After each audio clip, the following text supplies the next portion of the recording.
Hello,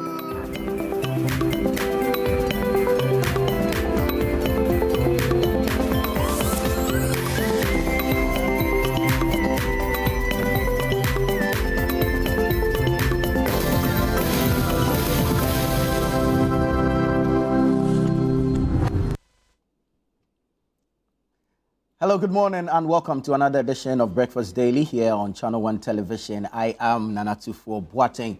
It's always exciting to come your way with the best breakfast in town here on TV. And I pray that you stay with us throughout the entire program where we will be bringing you a lot of information regarding the news cycle and, of course, coming to your communities to zoom in and to focus on some issues that matter to you and to your well-being. Now, today is June 3.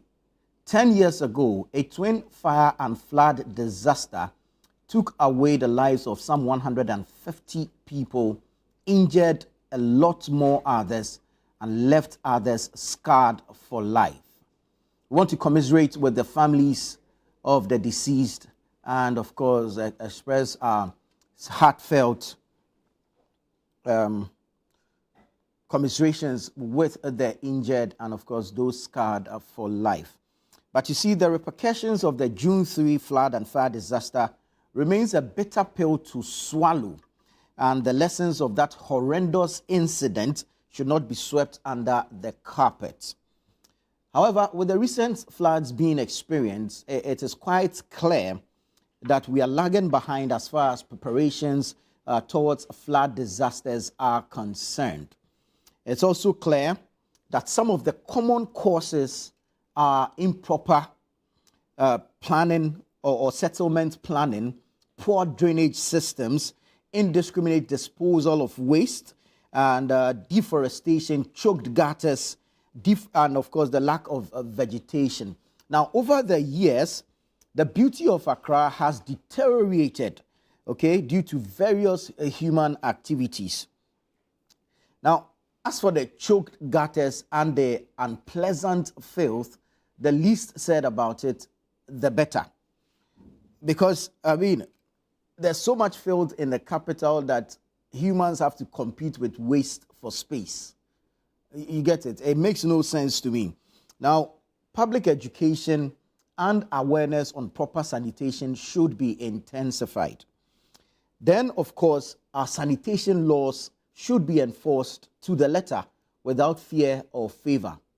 MMDAs, that's the Metropolitan Municipal and District Assemblies, should be bold and should put their act together and be able to pull down structures, unauthorized structures, to make way for rainwaters. Now, the challenges should compel societies to rise to the occasion, but we do not see that in these parts of town, or especially in this country. And so it's time to act responsibly to nib the spate of flood disasters in the bud. And it's time to do it and do it right and to do it now. That said, today, on the 10th anniversary of that twin fire and flood disaster that occurred on June 3, 2015, we're bringing you a documentary. It will be live on Channel 1 Television at 7 p.m.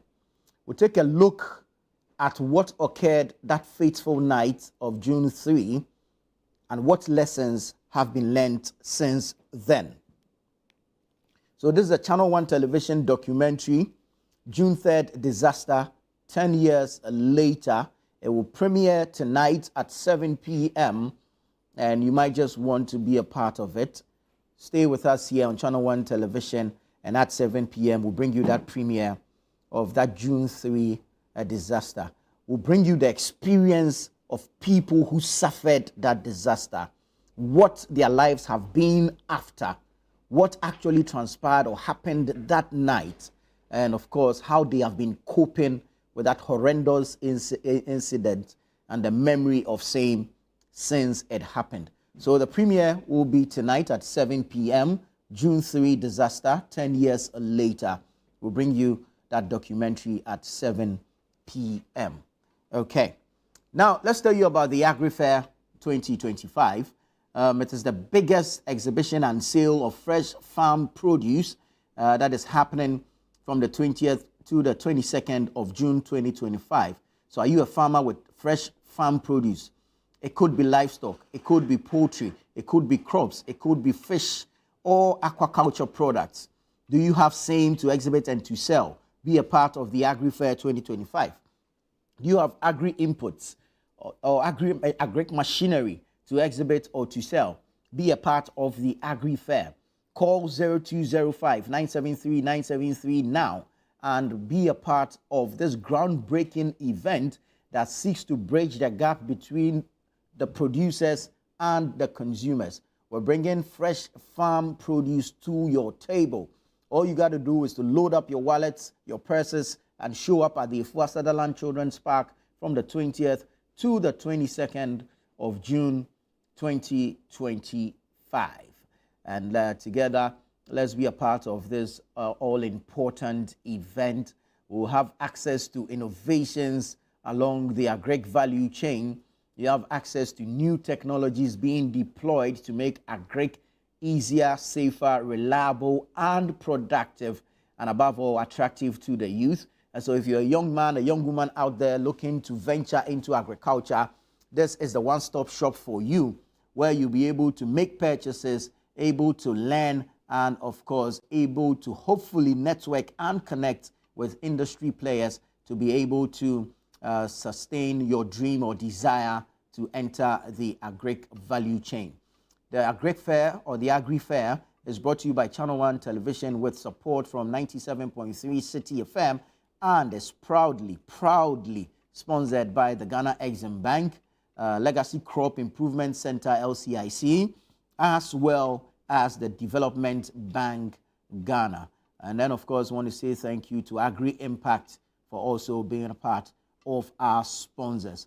Thank you so much. We call this From Farm to Table, supporting local, feeding the nation.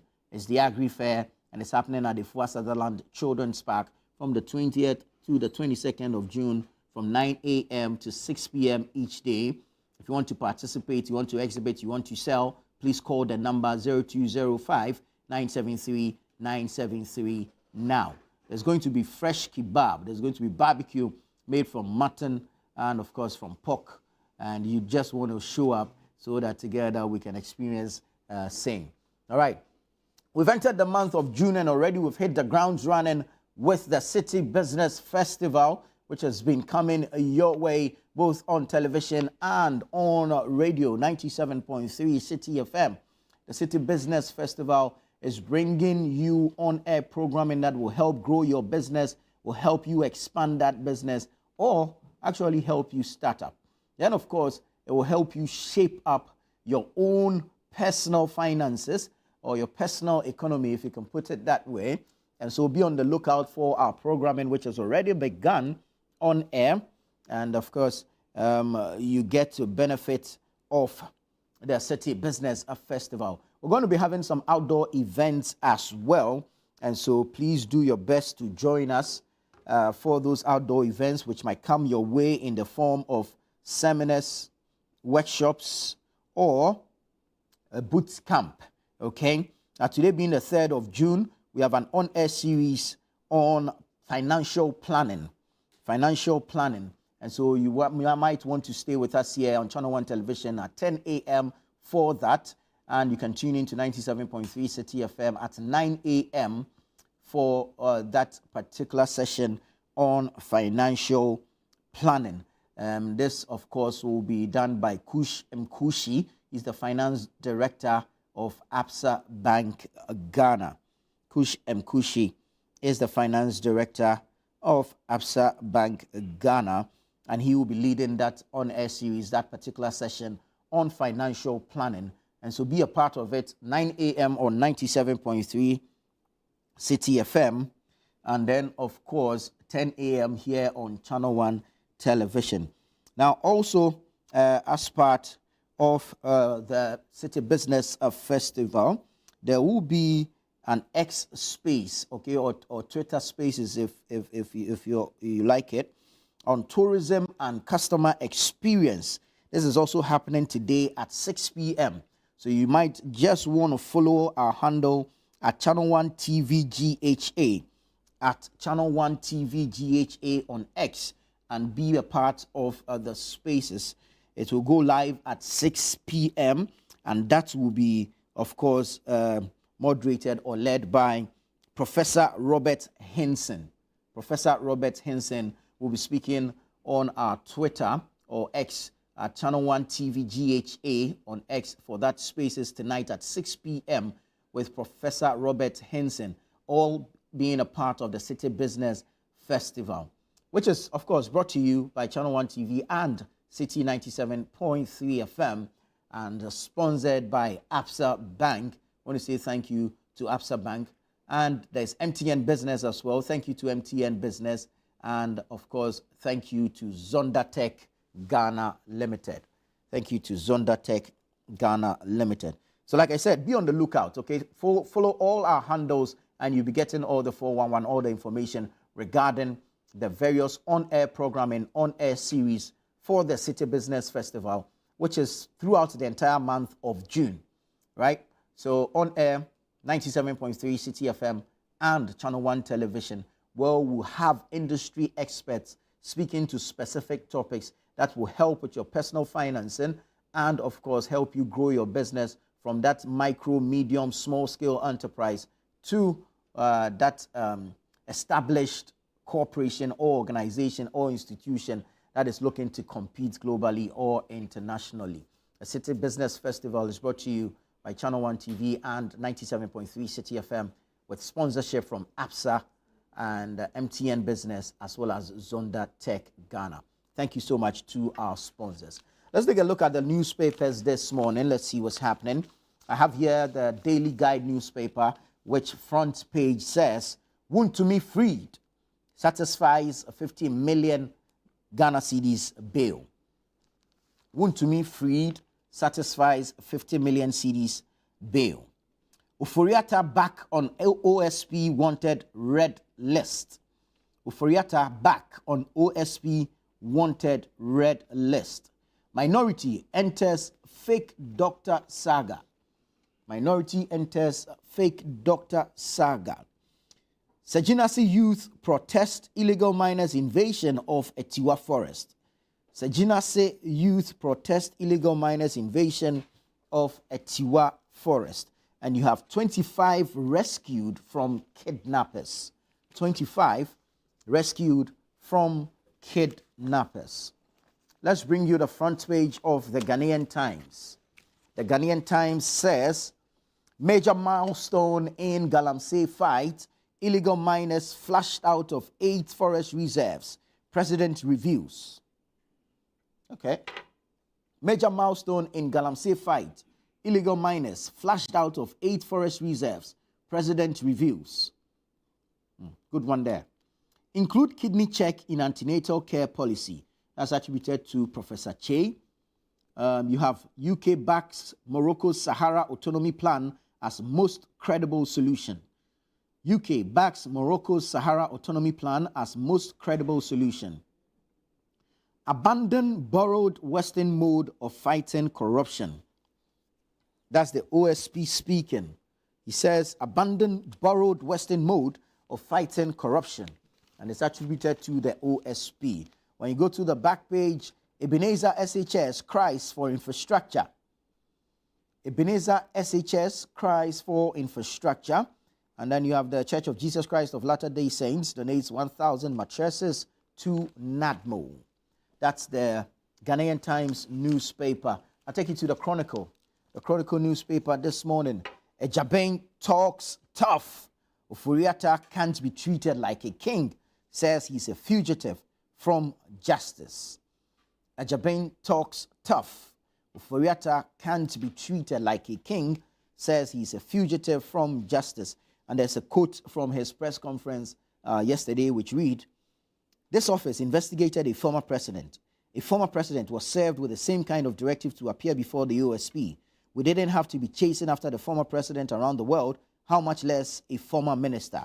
What is so special about Mr. Ken Ofori-Atta that he thinks he is unique and should be treated like a king?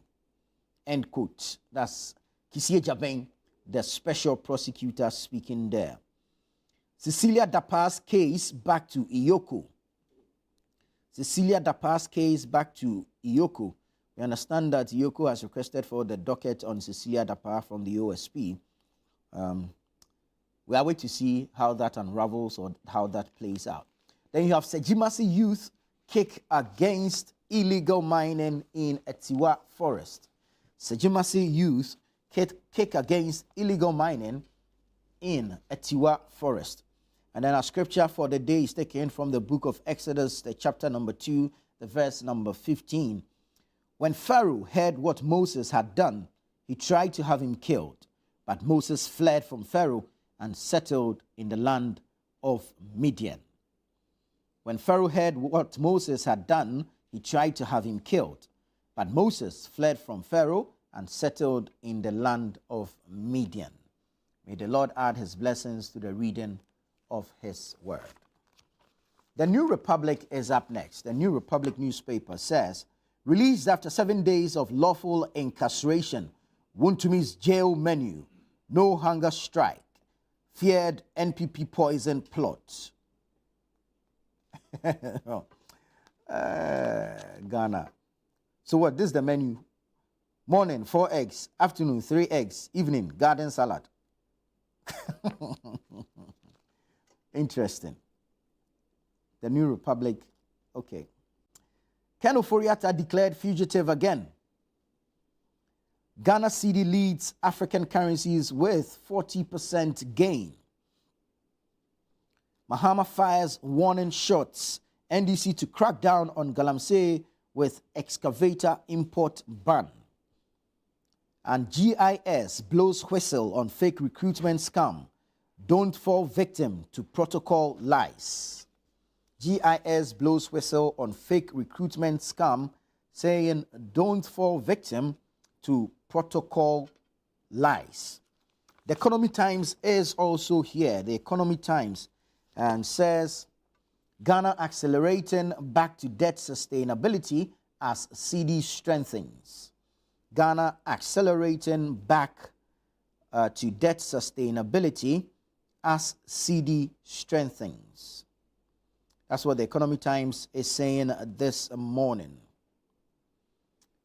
Energy report pushes for grade upgrades, efficiency reform as Minister directs ECG to deploy 200 transformers. 24-hour economy. Mahama lays blueprint as venture capital and Volta Lake to play pivotal roles. 24-hour economy. Mahama lays blueprint as a venture capital and Volta Lake to play pivotal roles. All right. So that's it for the Economy Times this morning.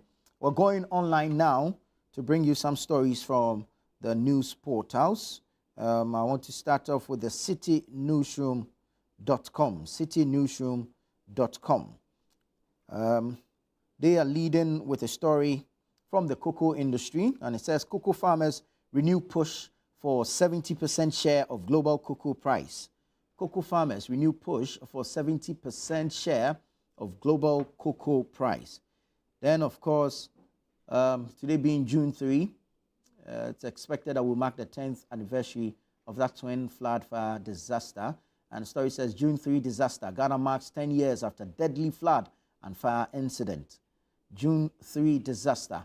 Ghana marks 10 years after deadly flood and fire incident. Moving on, it says government in talks with strategic investor to revamp and take over AT. Government in talks with strategic investor to revamp and take over AT. PAC saved Ghana over 273 million cedis in 2024.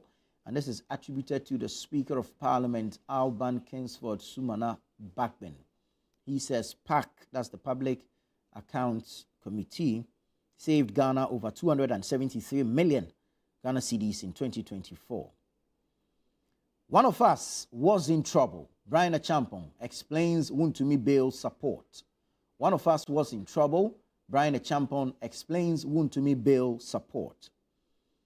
Accept Ofori-Atta's request for virtual session. Tampoli 2 OSP. That's Hassan Tampoli there. He was on the point of view last night with Bernard Avler. And he's calling on the OSP to accept the request by the former finance minister for a virtual session. Gushegu MP slams Iyoko over Wontumi's detention, labels it abuse of power. Gushegu MP there in the person of Hassan Tampuli. Let's stay on the Wontumi matter. This one says Wontumi has reasonable defense to allegations against him. That's a member of his legal team, Kafuakwa, speaking there. He says Wontumi has reasonable defense to allegations against him. Then when you go to the former finance minister, one of his lawyers or a member of his legal team, Frank Davis, says Ofori-Atta not evading justice. He's just unwell. Ofori-Atta not evading justice. He's just unwell. That's Frank Davis speaking there.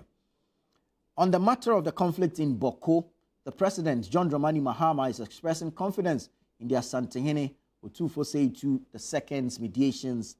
And he says, Mahama expresses confidence in Otunfo's mediation efforts. And then we'll take a final one from citynewsroom.com, which says, Wontumi finally released by Iyoko.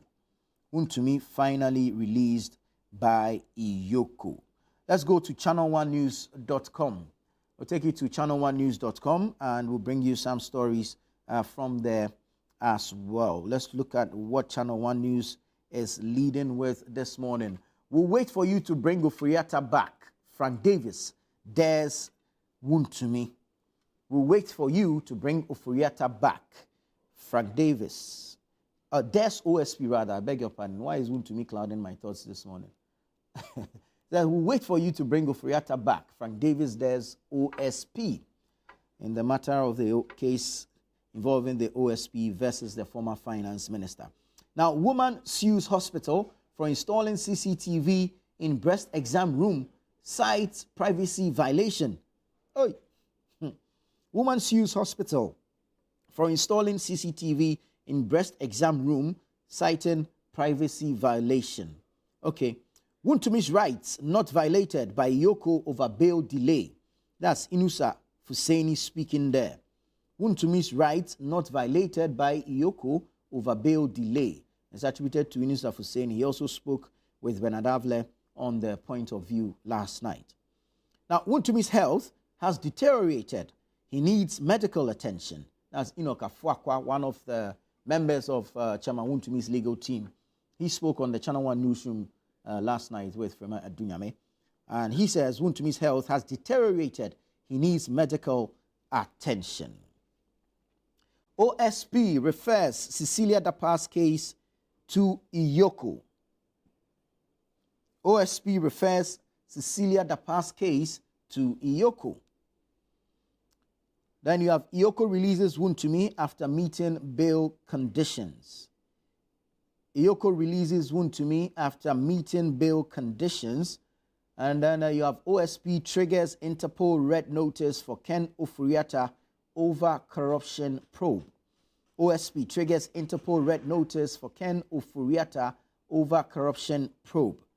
Then you have OSP to charge suspects in 280 million CD NPA scandal by end of June. OSP to charge suspects in 280 million CD NPA scandal by end of June. And then again, you have OSP declares Ofori-Atta wanted again after missing June 2 deadline. So yesterday, the OSP held a press conference and spoke on about 4 matters or 4 issues it is currently investigating or doing some work on. And these are some of the stories that have come out from that press conference. Yeah, OSP declares Ofori-Atta wanted again after missing June 2 deadline. When you move on to other stories, it says, don't change, stay humble and deliver. Otunfo tells Mahama, don't change, stay humble and deliver. Otunfo tells Mahama. Then you have President Mahama speaking here, and he says gold board boosts Ghana's gold exports to $2.7 billion US dollars in 4 months. Gold board boosts Ghana's gold exports to $2.7 billion in 4 months. When you go to the central region, police arrest 4 robbery suspects at Putsing after Winneba Highway attacks. Police arrest 4 robbery suspects at Putsing after Winneba Highway attacks. And you have one that says Brian Achampong steps in as surety for Wontumi. Brian Achampong steps in as surety for Wontumi. We have details of these stories and several others on our web portal, citynewsroom.com, as well as channel1news.com. But be on the lookout for that Channel 1 TV documentary on the June 3 flood and fire disaster 10 years later, and that will premiere at 7 p.m. tonight here on Channel 1 Television. This is Breakfast Daily. I am Nana Tufo Boateng. Stay with us. We'll take a break. When we come back, the news review segment begins.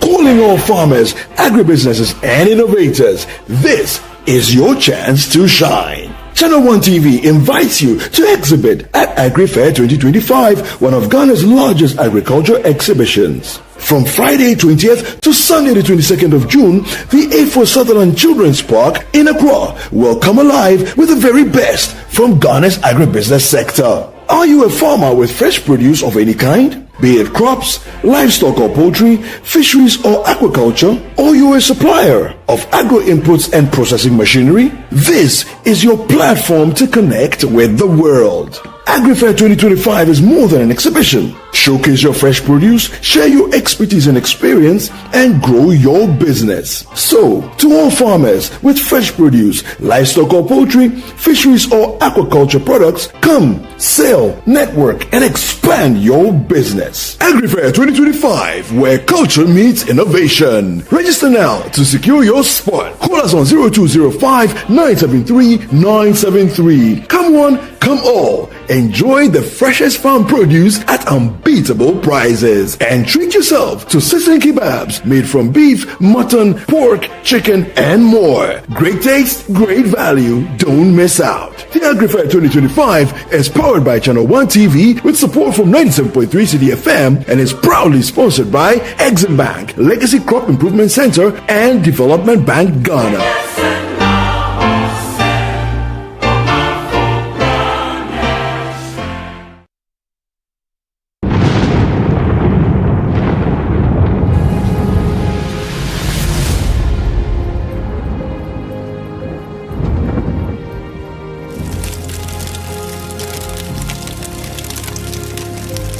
10 years ago, on the 3rd of June, 2015, on this very ground I'm standing on, at least 150 people lost their lives.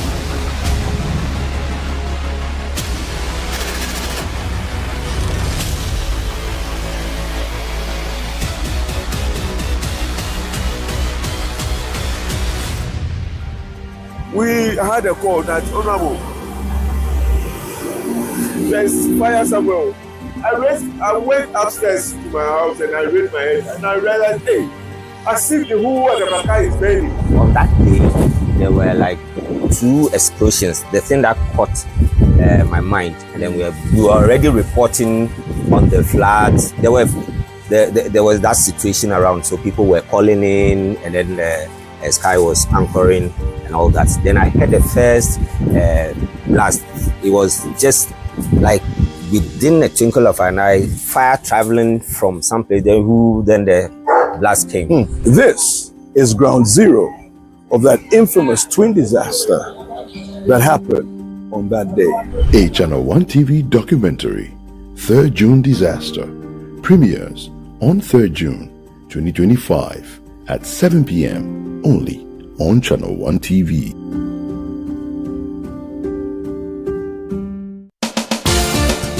Where politics meets power, where the tough questions are asked Welcome to Face to Face.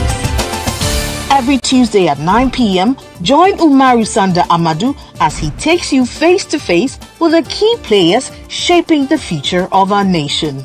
I lost over $10 million at the trade fair. You had a fight with the management of trade fair?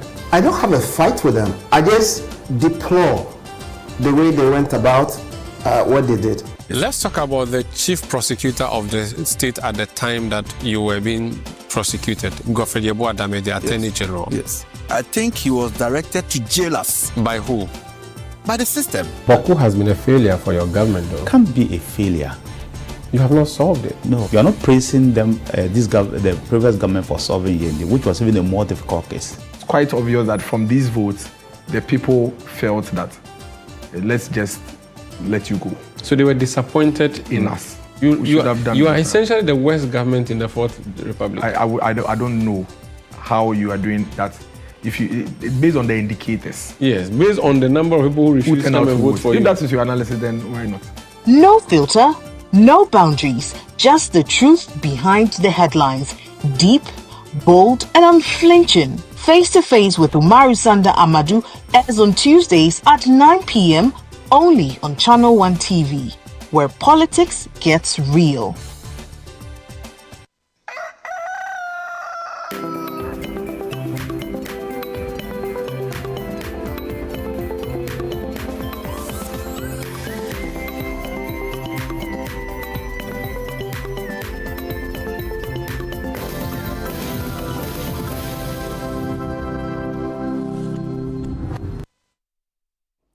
Grateful that you joined us. This is Breakfast Daily here on Channel 1 Television. Time now for the news review segment.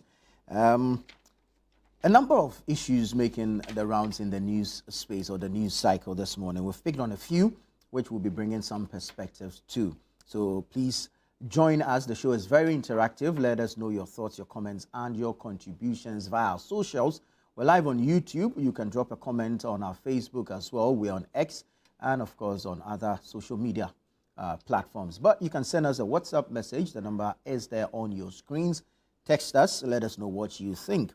This morning, I'm joined in studio by the Honorable Dixon Adumaku Kisi, a former Member of Parliament for Anya Soto. Good morning, sir. Good morning. Good to have you. Same here. Right. And then we've been joined by the Member of Parliament for Sisala West, Mohammed Adams Sukbaru. Honorable. Good morning. Good morning, my brother. Good to have you. Yeah, thank you very much, my brother. Great. So we're going straight into it. Yesterday, the Special Prosecutor, Kisia Jabin, held a press conference. He spoke on a number of issues, but topical amongst them is the issue having to do with the former Finance Minister, Ken Ofori-Atta. The OSP has rejected the request for a virtual meeting and has gone ahead to initiate processes for an Interpol red notice for the former Finance Minister, Ken Ofori-Atta. I'll go online, channel1news.com, and bring you a few paragraphs, and then we can get into a conversation on this matter. The Special Prosecutor, Kisia Jabin, has officially triggered a process for the issuance of an Interpol red notice, potentially subjecting former Finance Minister Ken Ofori-Atta to international arrest and extradition. The move, announced at a press briefing in Accra on Monday, June 2, comes after Mr. Ofori-Atta failed to honor multiple invitations by the Office of the Special Prosecutor, OSP, for questioning in relation to ongoing corruption investigations. Quote, about 30 minutes before this brief, I triggered processes for the issuance of an Interpol red notice for the location and provisional arrest of Mr. Ken Ofori-Atta in whichever jurisdiction, pending extradition or his surrender. End quote, the Special Prosecutor revealed. In addition, the embattled former minister has also been reinstated on the OSP's list of wanted persons and officially declared a fugitive from justice. Mr. Ofori-Atta is under investigation for alleged corruption-related offenses during his tenure as finance minister. So that's what the OSP says. That's the latest on this matter, having issued or triggered processes for the issuance of a red notice, Interpol red notice, for the possible arrest and extradition of the former finance minister, Ken Ofori-Atta. Let's say good morning to Larry Dogbe, editor of the Herald newspaper. Larry, good morning. Good morning. Good to have you. All right, and then let's get straight into the conversations. Honorable Superior, I'll start with you. Does the OSP necessarily need Ken Ofori-Atta in person to go ahead? This back and forth appear before us. I am unable to travel, unable to come, has been going on for a while. If my memory serves me right, since January this year. The man has still not shown up. The OSP has triggered processes for his possible arrest by Interpol and extradition. But the OSP has also gone ahead to tell us that he's going to start court processes and try the man whether in person or in absentia. So does he need the physical presence of Mr. Ofori-Atta to go ahead with his work? Okay, so thank you very much, my brother. And let me use your platform to say good morning to your charities viewers this morning, most especially the good people of Sisala West.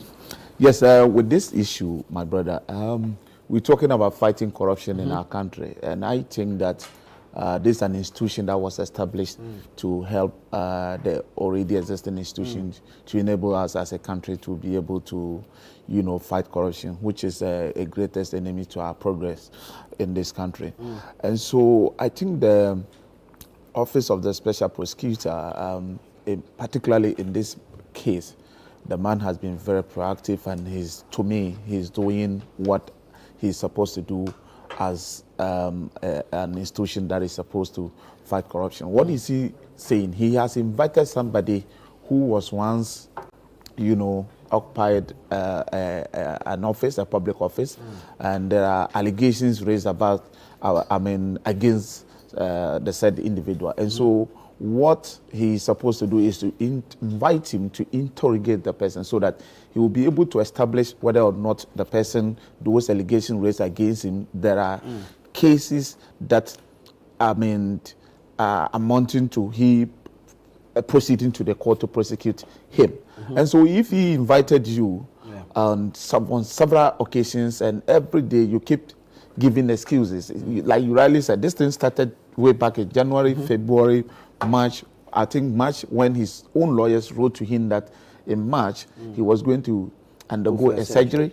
And so they said that the man would make himself available on June 2nd. Yesterday was June 2nd. And so he was nowhere to be found. Now people are suggesting, his lawyer is suggesting that he should do a virtual. Please, we should be a serious people in this country. Nobody is above the law, especially that we are talking about causing financial loss to the state. Who is Ken Ofori-Atta? Excuse my language. A former president. His Excellency John Dramani Mahama was petitioned. And same office, the man, I'm talking about the president, the vice president, the then former president made himself available and he stood on his ground for whatever investigations that they were carrying against him. The Airbus scandal. He made himself available. Even the former president. We're talking about the former president. And who is a former finance minister? You see, that is what we used to say. The former president, excuse my language, His Excellency, the former president, Nana Addo Dankwa Akufo-Addo, has pampered Ken Ofori-Atta to the extent that he has become like a spoiled child. You think so? Yes, that is my thinking about it. So he thinks that when you mention Ghana, he thinks Ghana belongs to Nana Addo. So he has forgotten that Nana Addo is no longer in the realms of affairs. In this case, Nana Addo is no longer president. Exactly. So to him, he still feels because he was pampered. It was actually one of the appointees that was pampered. He was doing whatever he wanted. You don't believe that the man is indeed not well? No. It is not by somebody. So how can excuse my language? You have been, so for instance, I sit here. If I commit a crime and then the security agencies are after me, I should say that I am sick. Therefore, whatever they want from me, they should call me either on WhatsApp or it should be a Zoom meeting. What are we talking about? So what is the essence of we as a country signing into the treaty of the Interpol thing that we're talking about. So does it mean that tomorrow, if I get up in this country and harm you, because my constituency share borders with Burkina Faso, the next day, as you just move 5 minutes, I'm in Burkina Faso, sitting there. When Ghana sent for me, I send a message that I am treating a particular disease in Burkina Faso. Therefore, if they need any investigation from me, they can have me online. It doesn't speak well about us. I mean, and for me, that's what I said, that he's a pampered child by Nana Akufo-Addo, and so he thinks that he's still in the we are still in the affairs of Nana Addo. He has forgotten that era has passed. And so we are now in a serious country led by a serious person who really think about the country. And so for me, I support the call for the special prosecutor. They should activate all the means that they can to extract it, to make sure that he's brought back from wherever he is to this country. Irrespective of his health condition. What is irrespective? Is there any medical doctor that has written to him first? When they wrote to him, it was not the special prosecutor who told them that he wants him on 2nd June. They themselves wrote to special prosecutor that he will make himself available on 2nd June. 2nd June, you are proposing that the man is still indisposed and that they should have him on virtual. What are you talking about? What kind of precedent are we setting? So are you therefore telling me that any other person who occupies a public office can also misappropriate public funds, and the next day the person is in La Côte d'Ivoire also telling you that he's also treating headache, so he can't come to Ghana. So if you want anything, you can have him virtual. It is wrong. And so for me, but is that an option? That should not even be an option. The former Maslog boss was tried and convicted in exactly absentia. In absentia. So what that means is that anytime she steps her foot in this country, she will be arrested and they will send her straight to Insawe. Is that not the case? In her case, can we do same? Please, in her case, there was an investigation that was conducted. A case was established. They proceeded to court. Court charged her. She was granted bail, and then she absconded. It is different from this. In his case, Ken Ofori-Atta's case, we have not even started the investigation, let alone establishing the case against her. And so, how do you even proceed to court? Very well. Do you understand? Very so, first of all, just like the Wontumi case, if there are allegations against you, the law says that you should first of all be investigated.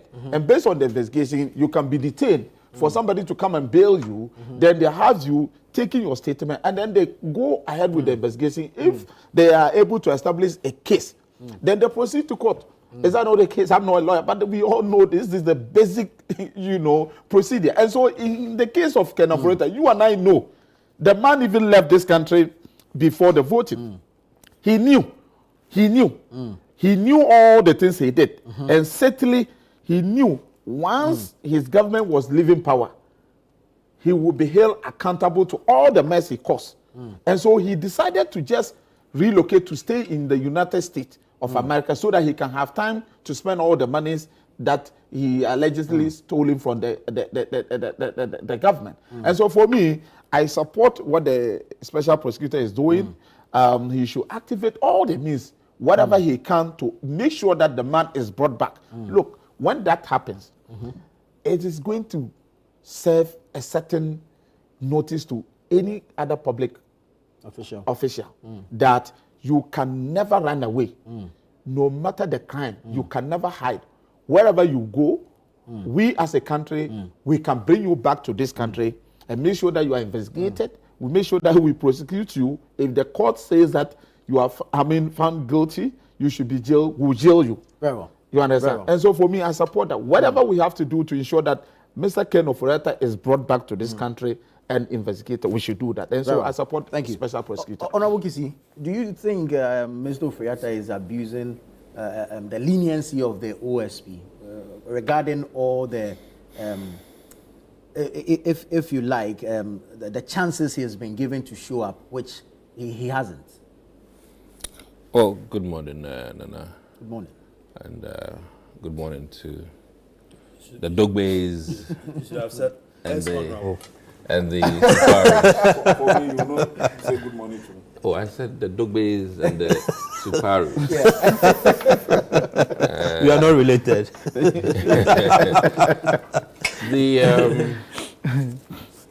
We need to establish one thing. I think the health conditions of the finance minister is not new to all of us. In fact, a lot of noise was made when the then President Nana Addo Akufo-Addo waited for 6 months before, as it is, handing over the appointment to the finance minister, in the second term. Yeah. So, as it is, I think the entire country is aware that our finance minister has had some health crisis over the past several years. As to the specific disease condition, a few things have been put out there in the public domain, but I'm not privy to his total well-being. And let me also add that now he's a private citizen. Yeah. So the state has limitations in terms of what they can put out or even ask him to provide. But let me also admit that there's always a reason why some people, for one or two health conditions, may not be fit to travel. And this will not be the first time that somebody, for one or two reasons, has been denied or exempted from traveling. In fact, many pregnant women are not supposed to travel after 7 months. I mean, these are some of the... So he's pregnant? No, I'm just making examples. So these are some of the... And then maybe he might have some heart-related condition requiring maybe further workup before he can travel. I'm not privy to these things. But as it stands, I think that certainly if the opportunity to try him in absentia would work, I would rather encourage the OSP to just go through that route. And let me also add that he's still innocent. We haven't necessarily proven that he's guilty. And I need people to be mindful of that. And then also be mindful of the fact that based on the immediate past history of how government appointees of the past government or people affiliated to the past government have been handled, he's not entirely sure of his circumstances when he touches the shores of this land. His human rights may be abused. His house was actually raided in his absence. And let me add that one is very likely that he will have travel restrictions upon arrival. That means that he will have limited access to his doctors. Yeah. And let me be open to the public that Ken Ofori-Atta has been seeking health care before we came into government in 2016. I mean, I remember many occasions that we've met, like in transit, you know, when he was going to the US for health reasons. So it's not new in the sense that he's always been sort of seeking health care outside of the country. So the records are there to show. So I hesitate to say much because one, I'm not a lawyer. Two, I'm not privy to his defense arguments. And I'm not privy to his health records. So you're a medical doctor. He's a medical doctor. Oh, okay. Yeah. I'm not privy to his medical records. So in summary, I think that certainly there needs to be a very solid medical report to the OSP stating categorically why the individual is unable to travel. And I'm sure that doctor must be also ready to testify in court. These are some of the things, and maybe to actually fly out an American renowned doctor to Ghana is another huge, you know, almost impossible, because he's also looking at his own risk. Exactly. My doctor decided not to come to Ghana because he has to take yellow fever vaccine. He says that he would rather not ever take yellow fever vaccination. So I, for one, only when I travel, you know, do I see him. I was even more of encouraging him for tourism reasons. But this is my doctor's reason for not visiting me in Ghana. Yellow fever vaccination. But so these are sort of challenges that the OSP may face. Whichever doctor writes to encourage Ken not to come, at some point will be subpoenaed to come and give a testimony, which travel expenses will be borne either by the state or the defense lawyers for Ken. I mean, these are things that can be arranged. But I would certainly just encourage the OSP to take that route and then reduce the television noise. I think that this is not a court of, as it is, public opinion. This is serious business that requires very serious processes, not necessarily superstardom or making it a superstar case. And I am. Perhaps he's looking for one. Only it's been 8 years. We've not heard of any major convictions. He's doing his job. I mean, and let me add that, listen, I've been very careful naming people in certain ways, especially after our experience with the Airbus. And I always cite that as an example where a gentleman, 1 or 2 or 3, eventually was found to be, free, or so the allegations that were leveled against him were brought to nothing. And in all of this, I worry because the Attorney General has politicized the exit of some people in court.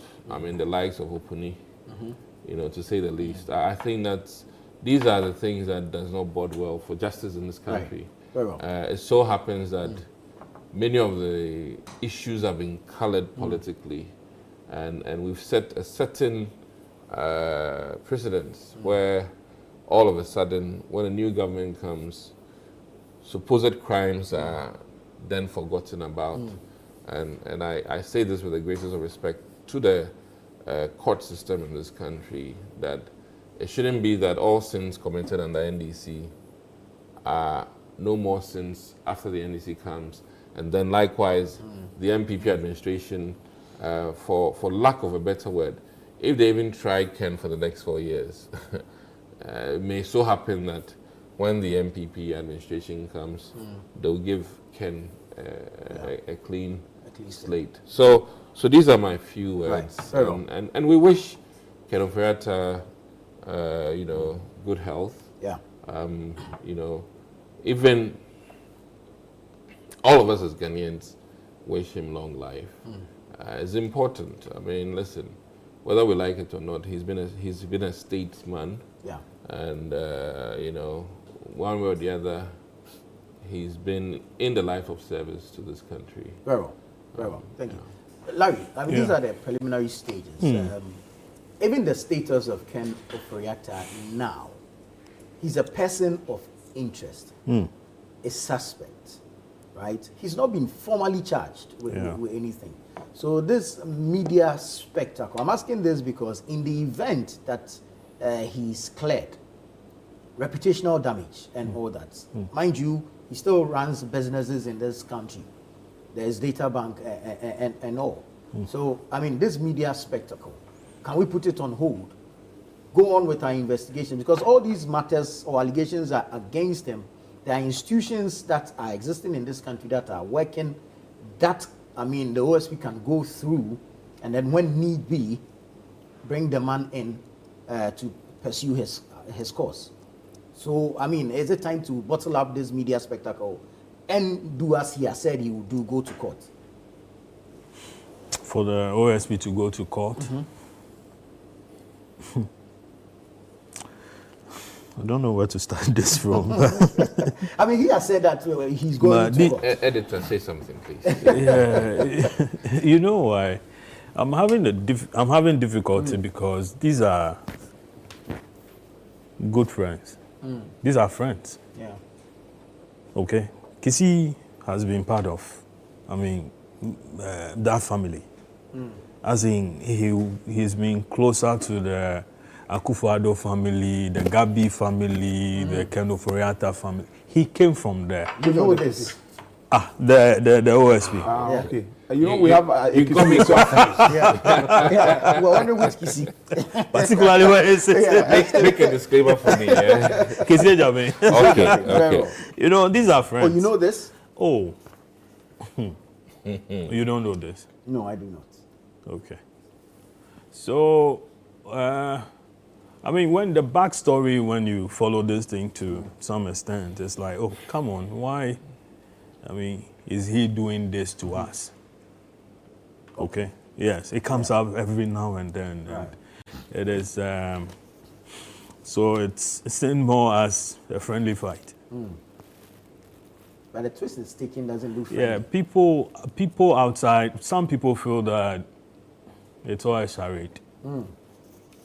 Okay, some people feel it's a charade. But be it a charade or not, if there are issues to answer, I mean, like you mentioned, Ken Ofori-Atta has a huge reputation out there. Former minister, I mean, an investment banker. Yeah. He has companies out there. He's been out there, you know. One of the things that we were told was that he used to be a Wall Street, you know, investment banker in the US and all that. So all those things have been, you know, mentioned. Now, if, let's say, you've managed, you know, the finance ministry for 8 years. 7. Oh, okay. Yeah. 7 and more. Quince. Yeah, and quince. You've been there.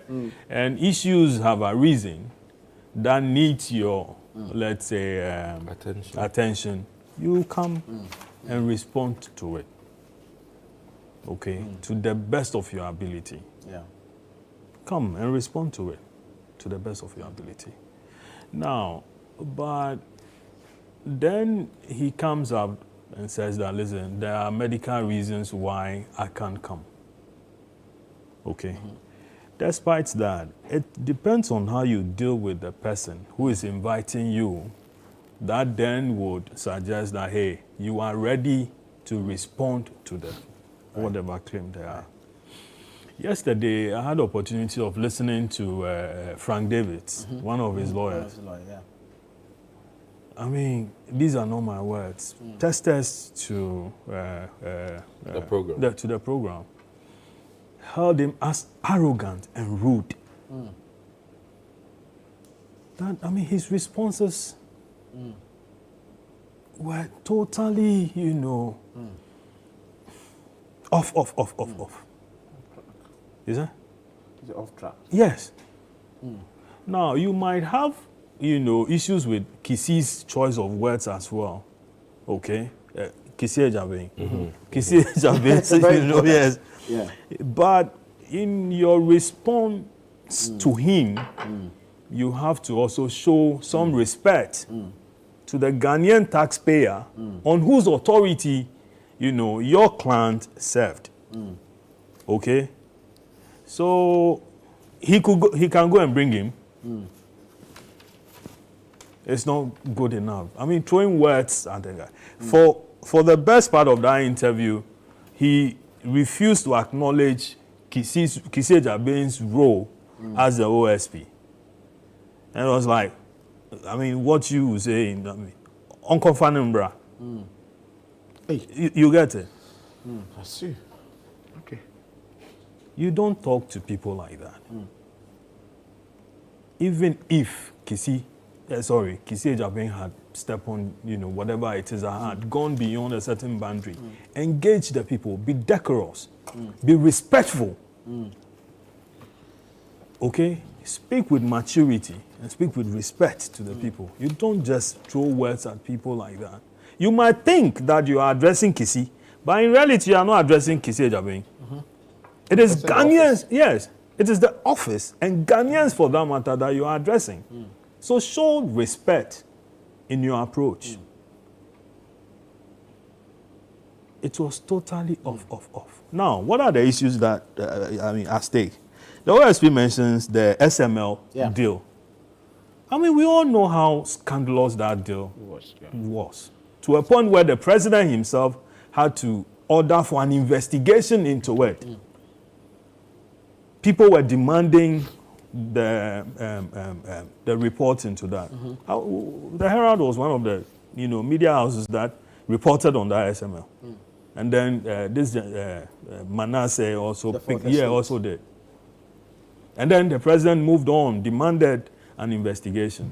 The report, I mean, it took a lot of time, before it was released. KPMG, back and forth before eventually it was released. Now, people thought that whatever directive the president gave subsequently were totally, whitewash. Yes, whitewash. Thank you. So back and forth, the issue has come up now. And then the OSP, an institution that was created by a government that you were part of, has said that it is investigating the matter. And that make yourself available. And then also, there's also the ECG contract termination. Yeah, exactly. That has also come up as part of the OSP's investigation. Another thing that is also there is the National Cathedral. That big hole that has been left in the middle of Accra. The biggest dump. More than Balugu dump. That embarrassing hole. We cleared, state bungalows and sent judges. We have moved judges into private buildings that we are paying as a state. Because the president then, your cousin, says he had a pact with God. That when he becomes president, he was going to build a house for him. And swore heaven and earth that he was going to build it. People raise issues that, please, this is not the thing you do now. He says, no, he was going to do it. And Ken was part of it. I remember he was in Israel, had a program with some of the Israeli, Christian community to raise funds and then come and continue the project. It didn't go anywhere. The president even mentioned that by the year, he gave a deadline that he would have finished that project before leaving office. Has he? No. Yet monies, upon sums were sunk into that project. We are here. They said, oh, come and, give us some responses to whatever it is. Then there's an ambulance deal. Yeah. The 307. Thank you. A while ago, Atuforsen and Richard Japa were put before trial for a certain ambulance deal. Now, while that trial was going on, the Akufo-Addo government was awarding another ambulance contract. That's the Service Ghana. Thank you. Yeah. Service Ghana Auto Group. Exactly. Yeah. Again, we followed up.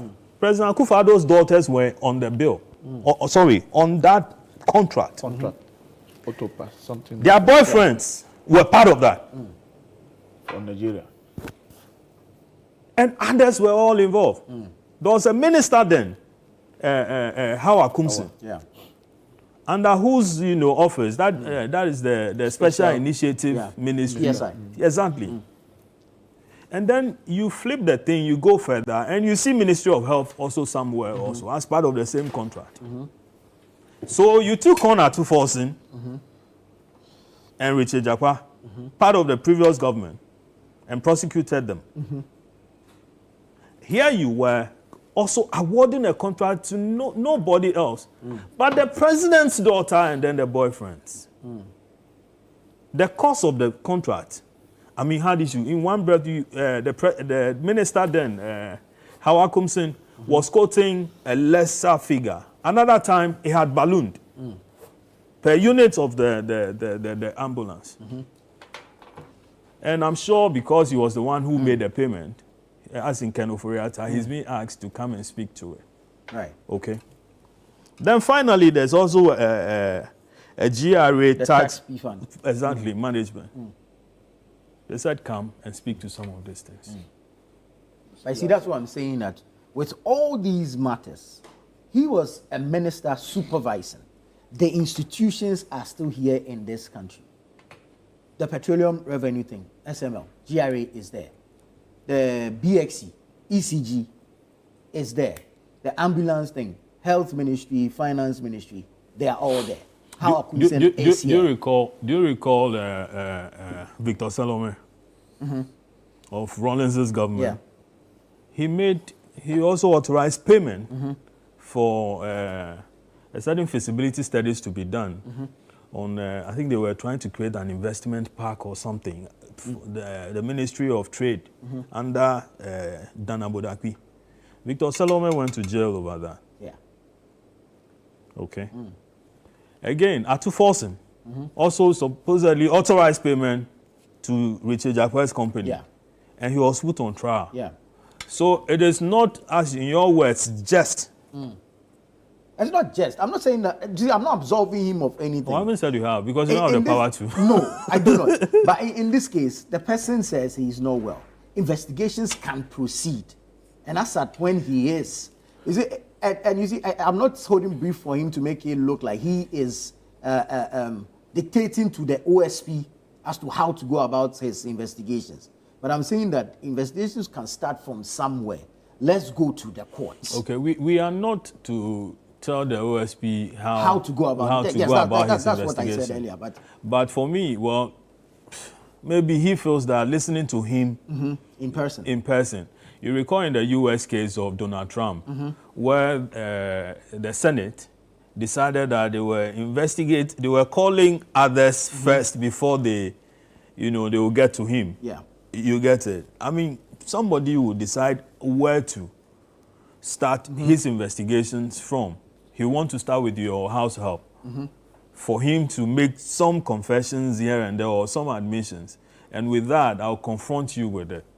You get it? Somebody will also want to start from you before going to your house help to verify whether all the claims that you made are true. Indeed. Yeah, it depends on who, who is investigating. But I think that, like you said, in the absence of Ofori-Atta, others can be called. Yeah. In the ambulance case, for instance, Hawa Kumsin can be called. The Minister for Health then, Ajimamenu, can be called. President Akufo-Addo's daughters can be called. Yeah. Their, boyfriends can also be called to answer some of these things. And SML, we know people can be called and all that. Exactly. Yeah. But you see, when you lay the claim that you are unwell, you need to support that. Yeah. Yeah. I don't know why his doctors are refusing to write an ordinary letter to say that, Asimbesi is going through this, and this is where we are. I'm sure that would have helped to a very large extent. But like Honorable and cut said, down the perhaps drama. they also know the implications of a possibility of they having to fly down to testify to same. Oh, I mean, if the... And that's why they're leaving it to the legal team to handle. If Ken can't fly to Ghana, would the doctors leave him there and fly here? No. Thank you. Because the doctors are supposed to be there to be attending to him. Right. So just write an ordinary letter. And I'm sure Kisei Jabin will have a way of verifying how authentic that letter is. Yeah. Because he's been saying that, even though whatever was sent to him was just an ordinary letter and didn't have certain supporting, So get your doctors, convince them that, hey, you know something, because of the treatment that you have for me, the duty of care you have for me, I'm going through I'm here before you. Yeah. However, back home, I'm a subject for a certain, certain criminal investigation. Can you, give me a letter so that I will send it to, my people down there for them to appreciate the fact that, I have a medical condition and that I have to go through this. Right. I'm sure we are reasonable people. Exactly. But beyond that, is where he says he can wrap up. I'll wrap up. He says he can do a video conferencing with the investigator. Yesterday, Umaru asked Frank Davis whether or not Ken can do a video, press conference, with the media. So that the media can appreciate, his conditions and so on, and then tell us. From there, we all will be okay. He says he doesn't have the power to direct him as to what to do. But he actually said earlier that he's speaking on his behalf to the media. So in one breath, I mean, the man is ready to do video conferencing with the investigators. But in another breath, he can address the press that, hey, guys, see me, I'm here. And this is what I have to go through, and so and so and so.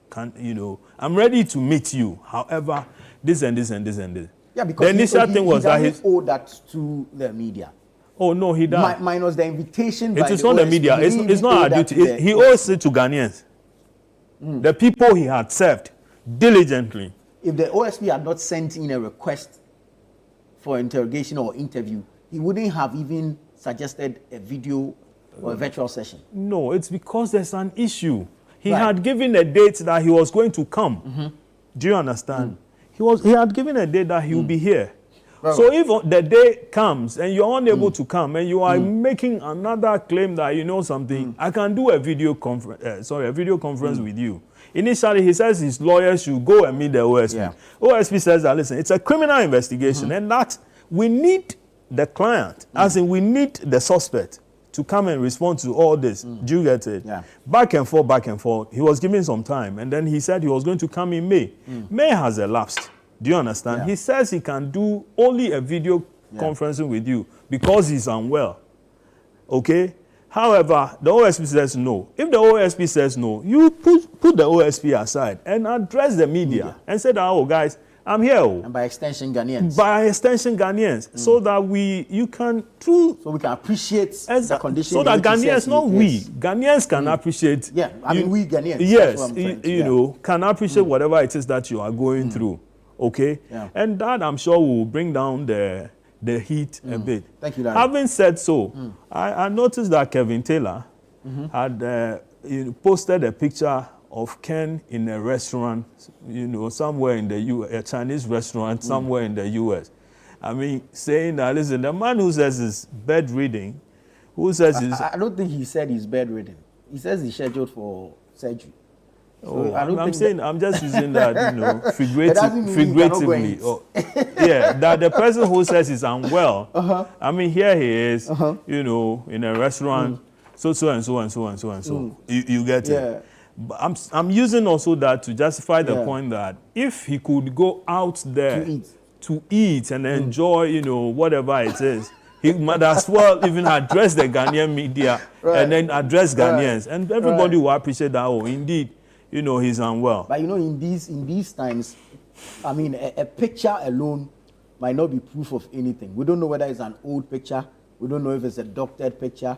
We don't know if it's an AI-generated picture. If he holds... You've done really well. I like that. Yes, I agree with you. But even if he holds the press conference, he could, in a similar fashion as he wanted to do with the OSP, he could clear all this. He could even say that, oh, Kevin Taylor, you are lying. And like if I call you on video under a blanket and I'm shivering, is that proof of anything? Is that proof of what? Is that proof of my actual medical condition? How many senses do we have? 5? Yeah. Or 6? Yeah. Yeah. It's 6, isn't it? Okay. Yeah.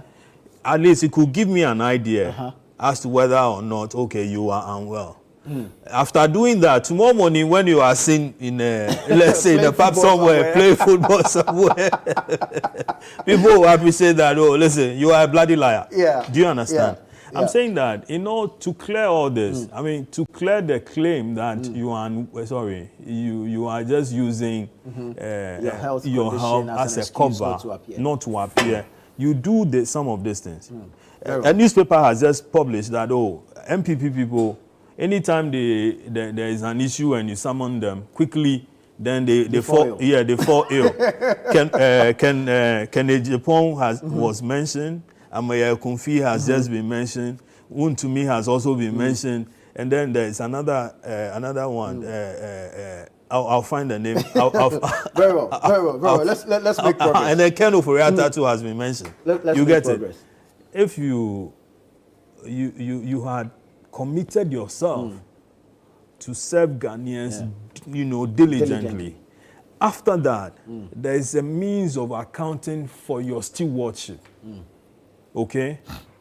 Right. A means of accounting for your stewardship. But some of these things, you know, I'm ill, I'm not well, I'm this, I'm that. Maybe, Honorable Kisi, isn't it a time where people who are appointed to such offices would have to declare their health statuses also, so that we all know that, oh, you have this condition. So that tomorrow when we are asking you to appear before institutions to account for your years, we'll take into cognizance the fact that very well, Larry. Thank you. You have a leg issue. Thank you. I think for me, the responsibility lies on Mr. Ofori-Atta to prove his health condition as it is. To, allow the OSP perhaps appreciate that indeed this is where you are and truly you're unable to fly in to appear in person. And then perhaps they can take it from there. Because as it is now, from the OSP stance, I am inviting a fit human being. You know, people suggested, people claim that he had catheters. At the point in time, people said he was wearing catheters. Right. So with that, he couldn't travel. People also said that he was undergoing some dialysis. So he couldn't travel as well. You get it. But if there's a picture being circulated, saying that you're actually in a restaurant enjoying, very well. It raises let's move on. Let's move on. The MPP's regional Ashanti regional chairman, Chairman Wontumi, has finally been released by Iyoko. I think he spent some 7 days there. There's a story on citynewsroom.com that says Wontumi finally released by Iyoko. Ashanti Regional Chairman of the New Patriotic Party, Bernard Nkwibu-Esiako, popularly known as Chairman Wontumi, has been released by the Economic and Organized Crime Office, Iyoko, after meeting bail conditions. Wontumi's legal team on Monday, June 2, formally withdrew a motion that sought a review of the 50 million cedi bail condition. The motion, originally filed at the High Court in Accra on May 30, 2025, was slated for hearing on Tuesday, June 3. However, it was withdrawn a day earlier on Monday, June 2. He was granted bail on Wednesday, May 28, with 2 justified sureties. His legal team, led by Andy Appiah-Kubi, confirmed that the bail conditions were fulfilled by Friday, May 30. Despite meeting the requirements, his release was delayed due to the pending motion for bail review, which, according to his lawyers, was filed without his explicit consent. Honorable Super, I'll start with you. The arrest, detention of Chairman Wontumi, issues of legalities, legal antics, and, of course, allegations of persecution and deliberate detention. Your thoughts? With the issue about Wontumi, like I said, Iyoko was doing the writing. So if anybody is saying that it was a political persecution or unlawful detention, it is never the case. Because Wontumi was picked out. When was he arrested? That was on Tuesday, exactly a week ago, 27th. And then he was taken to Iyoko for some investigations. On Wednesday, he was granted bail on Wednesday. And so they were operating within the laws. He was granted bail, not even up to, when he was arrested, it wasn't even up to 24 hours. And I heard people saying that he was detained more than the 48 hours that is stated in our constitution. That is not the case. Wontumi was arrested on Tuesday, and by Wednesday, he was granted bail. 50 million Ghana cedis. 50 million Ghana, yes, of course. When you are being detained by any security agencies. William was given 54. 54, that was even about almost 8 years. 20. No, 54. No. It was reduced to that. So there was variation. How about 2 years? So you can imagine almost 8 years ago. Yeah. 50 million Ghana cedi. Compare that to today's 50 million Ghana cedi. That is like, something should be like 10 million Ghana cedis now. You understand? So let's appreciate the fact that the Iyoko official acted professionally. They acted within the laws. He was not unlawfully detained. He was granted bail. What the people of New Patriotic Party, what they were supposed to do was to ensure that they arranged people to go and grant the bail, which they didn't do that. They rather chose to use that particular, place to showcase their political. Everybody who you could see that people were just there for the cameras. If not, the 88 minority members of parliament walking to the Iyoko office, sitting on the ground, was just like a theater act to me. Majority, some of them, within themselves, I know persons within them that could, arrange for asset that could be used to, grant him bail. I see that. The rather chose. The rather chose. No, precedent please. is set. Which precedent? What kind of precedent are you talking about? First of all, are there no allegations raised against Wontumi? There are allegations. Yeah. Wontumi executed a contract for Ghana government, and so I heard other people saying that he never held any public office. I just don't understand the people when people define public office. It is not when you are appointed to occupy a position that classify you as a public servant. When you decide to take any contract with government, you and government have that contractual relationship with government. And so there are conditions stated in that any contract. If you go against either of them, the other person or the other party, which is government, has the right to take you on. And so the question is, did Wontumi company enter into contract with Ghana's government? Yes, he did. And so did he go against the conditions stated in the contract? If there are allegations that he went against some of the conditions, then he should be investigated. Especially that it has to do with money laundering, it has to do with other, international crimes that has also. And so when people try to attach this to politics, you see, I am afraid where we are getting to as a country. Everything that you want to do in this country, I sit here, let me attack you and let somebody come after me. The next thing is I should be trying to run under the umbrella to say that because I'm a member of parliament, that is why they are doing this. No. It is not because I am a member of parliament, or it is not because I am a member of NDC. It is because I have gone to cause a crime. And so let us differentiate Wontumi for New Patriotic Party and deal with him as an individual, a citizen of this country who has been, who is allegedly, who allegedly caused a crime and is under investigation. And so there was no any unlawful detention. They granted him bail within the 48 hours. It is the MPP that chose to do politics with this. It is the MPP led by their general secretary, led by the minority leader, my own friend Afeomaki. They chose to do politics with this. It is the former vice president, the former flag bearer of the immediate past flag bearer of the New Patriotic Party. They chose to do politics with this. When he went to visit Wontumi, you saw that he went to visit Wontumi. He had arranged with the lawyers and the Yoko official, and they had agreed to bring Wontumi to NIB headquarters for him to visit him there. Was that the arrangement? But you heard from the lawyer when the Apia Kubi lawyer Apia Kubi came out to see, he said that was the arrangement. And so when they brought Wontumi and saw the situation over there, it was difficult for them to bring him, so they decided to send him back. And you, the former vice president, you were told, you knew the reason why Wontumi was sent back. But he came out to say that he was disappointed, even though they had informed him, they had arranged that he was coming to see him. They didn't see. He didn't tell the people the truth. And so you see, we should not be doing politics with cases like this. And for me, I don't care. If you chose to do politics with Wontumi's situation, you are not even considering his health situation. When you were told that even the day he was arrested, they had to rush him to the hospital. I, as a concerned citizen, would have thought that a party that really thinks they love Wontumi, they should have, at the time, should have been trying to talk to people to go and stand as surety for him to be granted bail so that he can attend to his health situation. But they chose to do politics with it. They chose to go and market their presidential ambitions.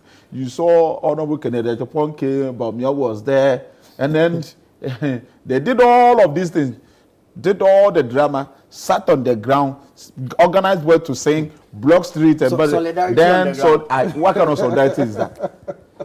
What kind of solidarity is that? To just come on, to gain popularity, speak to the microphones, speak to the cameras, and for people to see that they were there to support Wontumi, But you wouldn't you have supported if it were one of your own? What kind of support? So going there shouting, what kind of support is that? We saw NDC MPs go to court during their 2-4. No. You said yes. I was part of the MPs that we didn't block the investigation. We didn't block the investigation because the matter was already in court. Okay, so we accompany. So did they accompany Wontumi to Yoko? He had already been.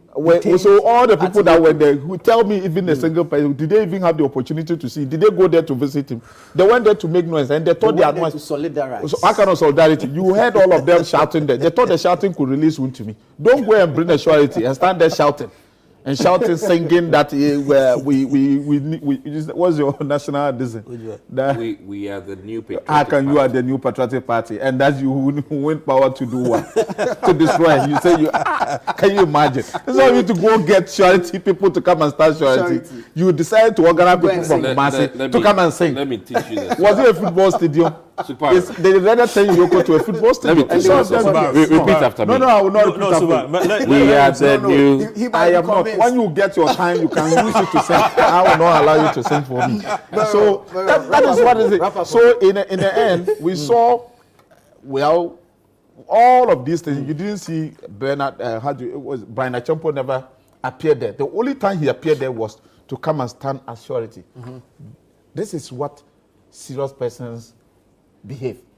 Any other person who came there without bringing anybody to come and stand surety, I honestly, not all the persons have the wherewithal to stand surety. No. But so we'll go and support. But those with the resources can come and stand surety. We are talking about the immediate past vice president. Even a phone call, he could pick. Yeah, but of course, a phone call, he could call persons to come and stand surety. He didn't do that. Really? He chose to come and do politics there and address the media and left. Very well. That's what you did. Honorable Suparu. Very well. Thank you. You understand? And so anybody, for me, let me learn. Nobody should try to blame government that government is after political persecution. No. No. Today, if you have the opportunity to ask Wontumi, he will tell you that yes, he committed a lot of crimes. Of course. He committed nobody. Why Wontumi, there are other several regional chairmen. They have 16 regional chairmen. Why is the NDC not going after them? Maybe he's the first of the national chairman of MPP. He is there. Why is the NDC not going after him? He is there. Why is the NDC not going after him? Because he hasn't done it. So are you telling me Wontumi is bigger than Stephen Intim? If you really want to go after their chairman, is Wontumi bigger than Stephen Intim? Very well. It is because Wontumi has committed a crime. And so regardless your political whatever, allegedly, yes. Allegedly. But so when you are allegedly involved in any crime, of course, the law will come after you. Exactly. I'll come to you. Okay. I'll come to you briefly, but I need to take a break at this point. This is Breakfast Daily. Stay with us. I mean, it's getting very interesting, very heated here. Yeah. Stay with us. Don't go anywhere. We'll be right back, and then we'll continue the news review segment.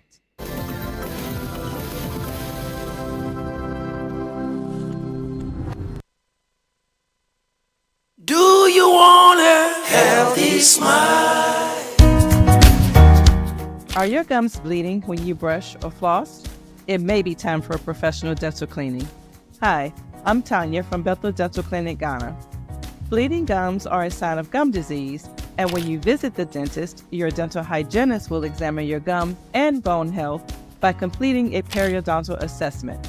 The basic periodontal exam is done to determine quickly whether there are any signs of gum disease or any problems with your bones. Using a periodontal probe, or a gum probe, the depth of the pockets are measured gently and precisely. We are checking for the space between the tooth and the gums, checking for bleeding gums, checking the recession, as well as to see if the teeth are mobile. Gingivitis, the early stage of gum disease, is common and characterized by swollen, bleeding gums. The good thing is that gingivitis can be reversed back to healthy gum tissue. But more advanced stages of gum disease will require a more advanced cleaning and possibly a referral to the gum specialist.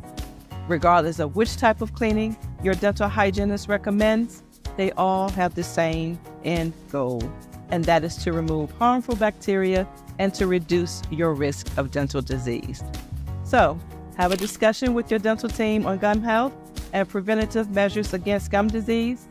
And these discussions could be the first sign towards a healthier mouth. Bethel Dental Clinic, the smile starts here.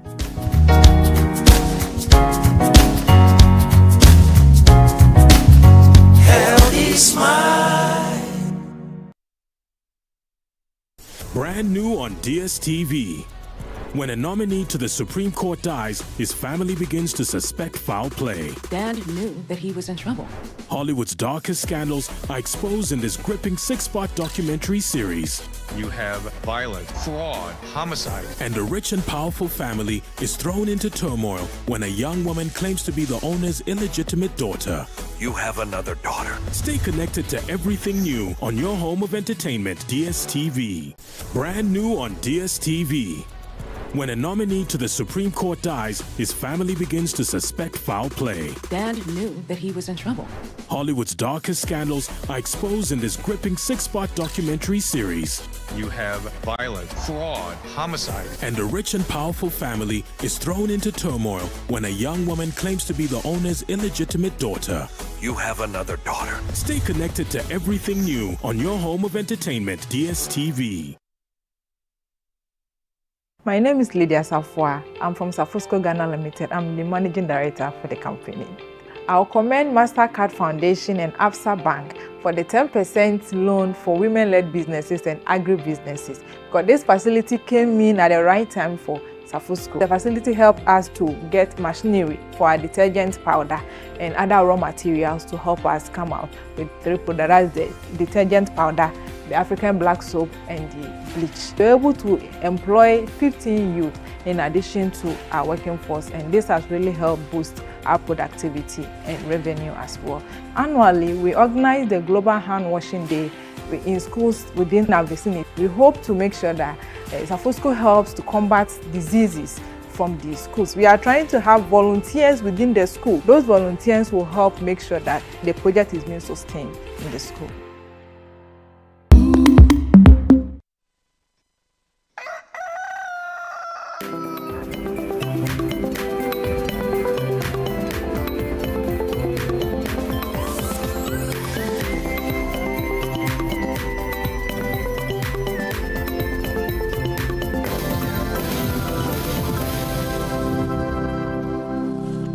Welcome back. The station is Channel 1 TV, the program Breakfast Daily, the segment News Review, here with the gentleman in the studio. The Honorable Adumaku Kisi will take his turn now, but I'll bring you a few messages and then I go to him. This one says, good morning. Fantastic submissions by Honorable Sukbaru, the best ever MP from Sisala West. This is by Gbele Haruna Ali from Golu. Okay, this one says, good morning, honorable members. I'm very happy about this morning's show. Sojia Wimina Rashid from Buoti. All right, keep your messages coming in. And let me go to the Honorable Adumaku Kisi now. Honorable, Wontumi, political persecution, legal antics, unlawful detention, politicking by the MPP allegedly. Your take. So, first of all, let me thank the security agencies and our party for work done so far, whether good or bad. There's one key thing I want to put out before I get into Wontumi. I think last week, Honorable Brady Champon put out notice, and in that letter, he was very clear that the MPP has reached a crossroads, and that he was calling for unity, and very important, a return to our commitment that makes us MPP. And I think that's very, very crucial. Maybe if you think of where we are now, some people feel that we've departed a bit from our true tradition of the MPP. Now, besides that, he said many people have said all kinds of things about our loss. You know, I mean, admittedly, we lost the election. That's why, however you qualified, we lost. A loss is a loss. Why are we going with this? Allow the man to talk. I'm struggling to relate this to No, he's good. You will see it soon. I said I'll come to it. Yes. Very well. But I need to talk about the person who gave surety. Yes. One of the persons who gave surety. Well, okay. I won't argue about that. So as it stands, he said many have spoken, but before he speaks, he would like to have a group of people engage with stakeholders, largely the grassroots of the party, people in the diaspora, traditional leaders, religious bodies, and all genres in the community, from Abuso kind to onion sellers, everybody, so that he has a feel and be sure that his aspirations are in line with Ghanaian people, and hopefully in a month's time he will bring notice to Ghana as to what he thinks he can do in terms of discipline in our party, in terms of helping youth with job creation, and then his vision for infrastructure in this country. So he wants to do all of this as MP for Abetifi. No. I mean, I think that this is, as I rightly said, the party is at a crossroad. So where we go from here depends also largely on what he thinks. He wants to be flag bearer. You know, it's in consideration. It's in consideration. But I don't want us to preempt anything until he speaks. That's what I was asking, if he's doing all this because as MP for Abetifi. No. I mean, I think that member of the party. Let me add that this is somebody who's been a fourth-term MP. He's worked with the party. Is it fourth already? Yes, he's in his fourth. Oh wow! Yes. Yeah. No, he's in his fourth. He joined, and then he's currently in the fourth. You can check. Yes. He came through a by-election. Okay. A few months. Yeah. So he's in the fourth term, and every time you are in your, is a term. Yeah. So as it stands now, being a Minister of State before, Minister of Agri, he has the experience. Yeah. And he's not an ordinary party member, I have to admit. Yeah. In terms of his finances. And I think one key thing he has demonstrated over the past 3 days, he's putting his money where his mouth is. He's put his resources to, as it is, relieve the noise in the system. And I am personally grateful for that because, people are wary in terms of Wontumi's. You have to talk about Wontumi. Oh yeah, that's why I'm coming. People are wary with regards to Wontumi's potential exit from custody. Now, as it stands, I think, listen, Wontumi has some legal issues and can only be addressed legally. Admittedly, no amount of noise running around can persuade the law courts of this country or the laws of this country to do otherwise. Granted that sometimes the crowd can move the jury. The crowd can also bring to bear some level of fairness in the judicial process. So as it stands now, I think that one, the state authorities are using the rightful approach, and he's been granted bail and let go. I think the steps, or as Afeyomarke would say, systems being put in place for things to be done according to the dictates of the laws of this country. And all of us will be bystanders or standers and then patiently watch things unfold. And I'm sure that he'll get himself very good lawyers, not necessarily defending him because of the party, but because he's an ordinary citizen and is supposed to be given or granted the rights or privileges of anybody who has been, as it is,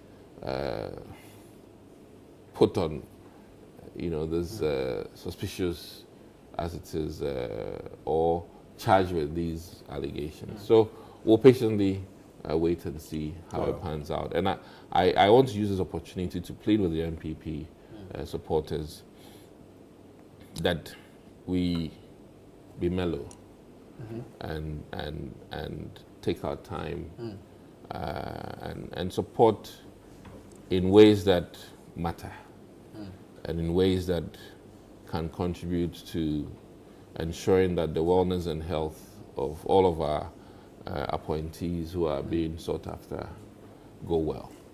And may I also plead with the security agencies that they communicate well with the Ghanaian people as the processes unfold.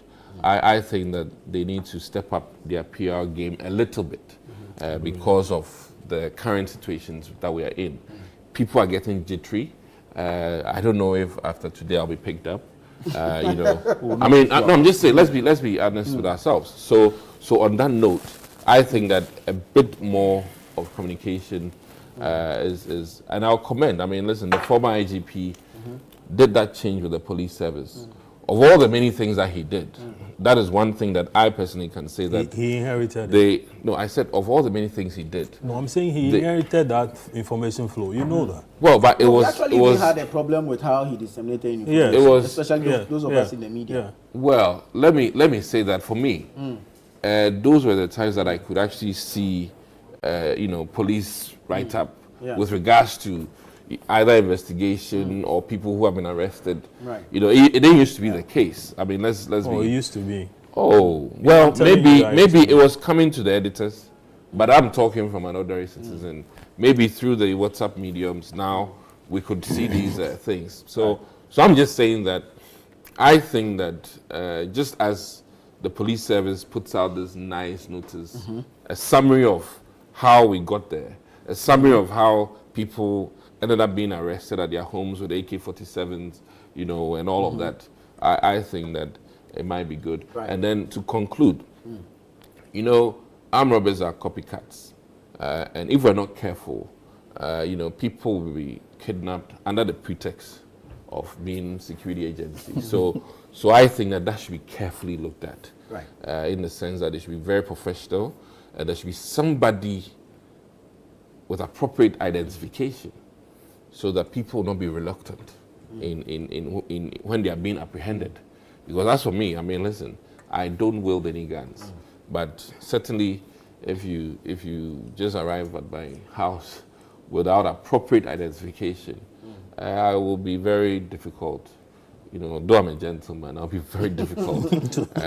Yes, because I have every right to demand that you identify yourself. Exactly. Yeah. And this is very crucial, and as such, they should educate all of us in the public domain as to how to conduct yourself when you are apprehended. Well, thank you. So these are my few words. Sure, thank you. We've seen what you've done, but it's okay. Yeah, he's done so very well. Yeah, he's done so very well. Like for a party like the NPP that prides itself as more or less a legal powerhouse with all these lawyers and all, they have to take about 7 days to get no meaner person than the NPP's Ashanti Regional Chairman Wontumi, out of Iyoko custody. Yeah, okay, I'll get there. But you see, you also want to do something before you get there. Oh no, but I won't talk about a candidate. I won't talk about a candidate. But you see, when you call yourself, when you brand yourself, you must, your art or your conduct should follow that kind of. It should be consistent. Okay, I think it's is it Francis of Assisi, the one whom the late Pope, whose name the late Pope took. That you have to leave your name. So you don't say that you are going to Kumasi to talk peace. And on the way to Kumasi, you are cutting off heads, you are insulting people, you are quarreling, you are doing all manner of things. With the hope that you get to Kumasi, and then where you become a man of peace. It doesn't work like that. Yeah. So when you call yourself New Patriotic Party, everything that you do must depict patriotism. What we saw there wasn't a patriotic act. Which one is this? The MPs going to sit on the masses? Massing up people. People get invited, and every hell breaks loose. First of all, I don't think that the security agencies will just say that they've stormed your house to arrest you. They will first of all call you. In the case of Wontumi, they called him. And I think they weren't convinced by what he kept giving them, that he will come today, he will come tomorrow, they should do this, they should do that. So a group of people went to his house. It was then that he went on radio. Minye Ghana ni biom. Minye Ghana ni biom. And in John Maham, Nkofon sorry. So no sorry. Minji abansika. Minye se. Long story short, Exim Bank, a buying institution, wakoji sika mebwa, that he is doing farming. Have we seen the farm? A video a while ago came out that he was in a farm talking to a reporter from Peace FM. They went to ask somebody, and the person said, "Oh, that farm wasn't for Wontumi, and that it belongs to somebody else." Okay, can he tell us what he used that money for? Because if Exim Bank gave it to him for farming, he should have farmed. So where is the farm? Okay, and to wakoji abansika. Again, this is the same one to me that he told us that he is one of the richest, people in Ghana. He's even richer than the president. He's even richer than the president as we have. He has 100 houses in, at the suburb of Kumasi, and then 60-something houses at another suburb. And in Accra here, he has several houses as well, properties and so on. He sits on media platforms and shows gold that he's a miner. He's wearing chains like 50 Cent. He even said that he was going to buy Chelsea Football Club. Yeah, he actually for did 3 billion. Chelsea Football Club for 3 billion. As a Ghanaian. As a Ghanaian, thank you. A rich Ghanaian.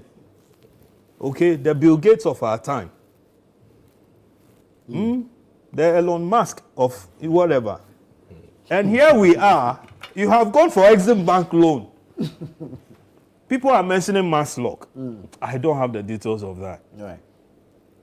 But then Cocoa Board. Cocoa Roads. He's gone for money from there too. That he's doing a road. Yeah. He didn't do it. Somewhere, I hear the place is called Adieso. When you get there now, maybe you guys should send your reporters there. That his equipment are all there. And the road, as at the last election, the equipment was still there. The road hasn't been constructed. Wontumi, the governor of Kumasi.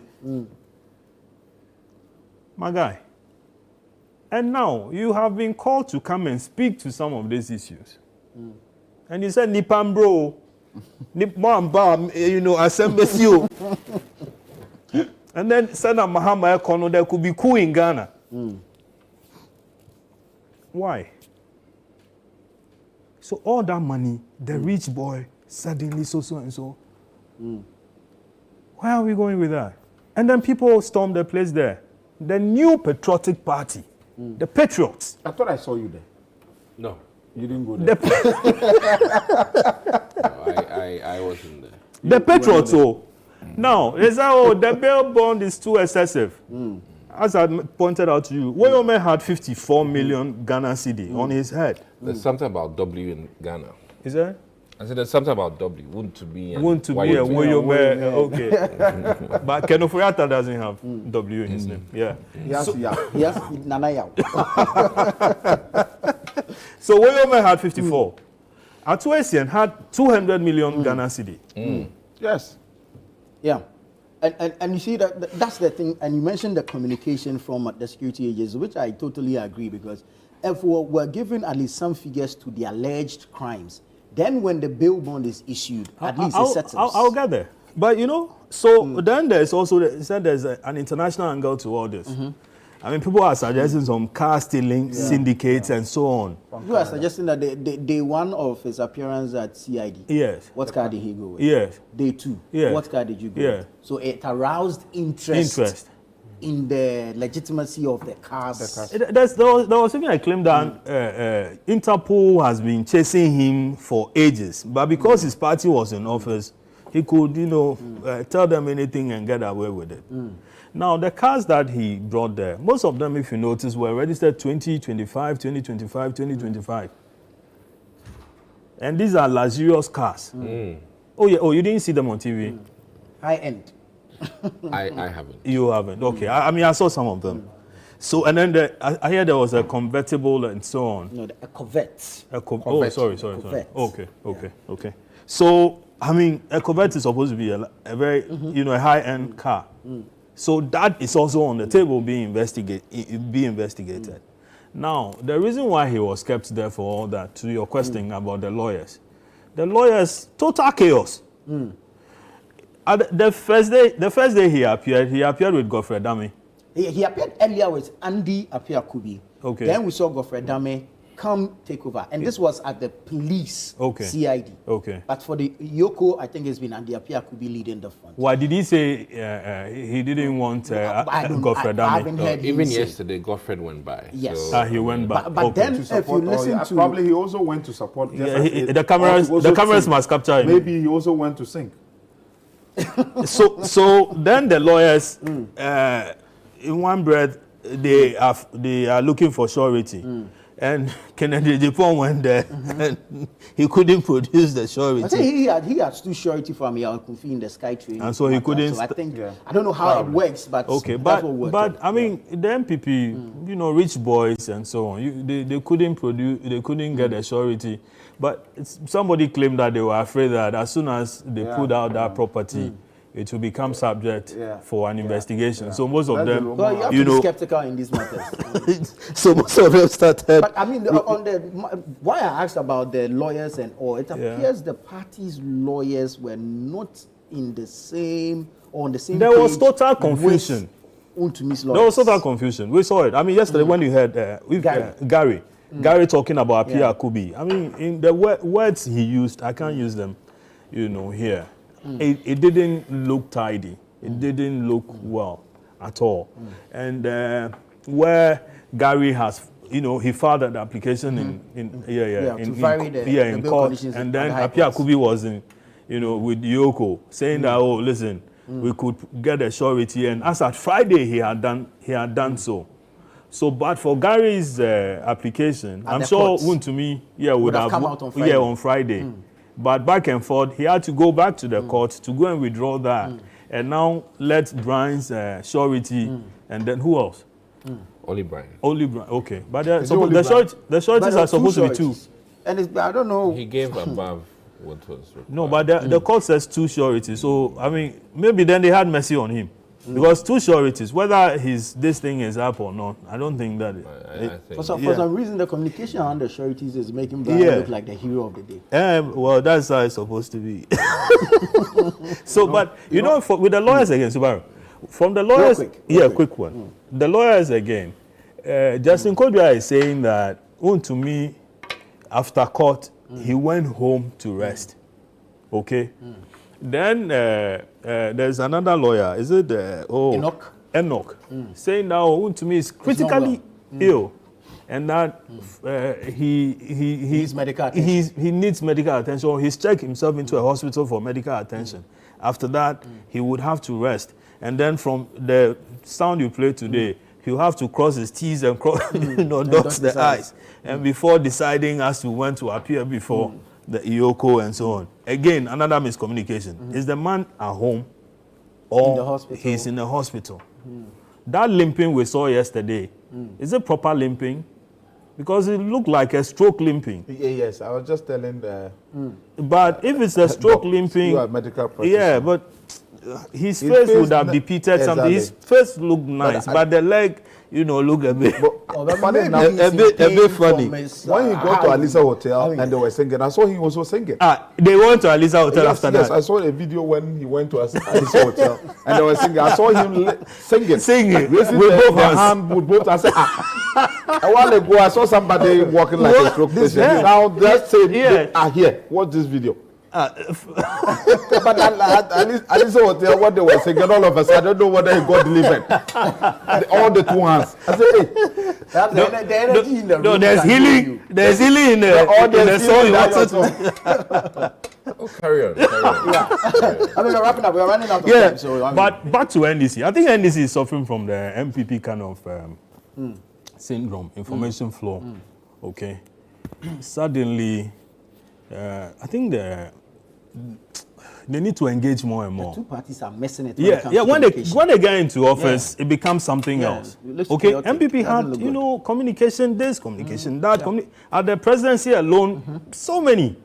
Okay, yet at the end of the day, I mean, their communication couldn't go down well. NDC is a bit also suffering from that. I can see that. Now, various institutions have employed PROs that are supposed to engage the people. Yeah. Now, if you have issue, you are dealing with politicians who can twist information for their own ends. Again, majority of them are media owners. Wontumi like this has how many radio stations, how many TV stations. So what he decides to say on air, his presenters are going to allow him to say it. And that could be used against the system. So as an institution, what you need to do is just, issue a statement. You are, this person has been invited for so and so and so and so. And these are the charges. Exactly.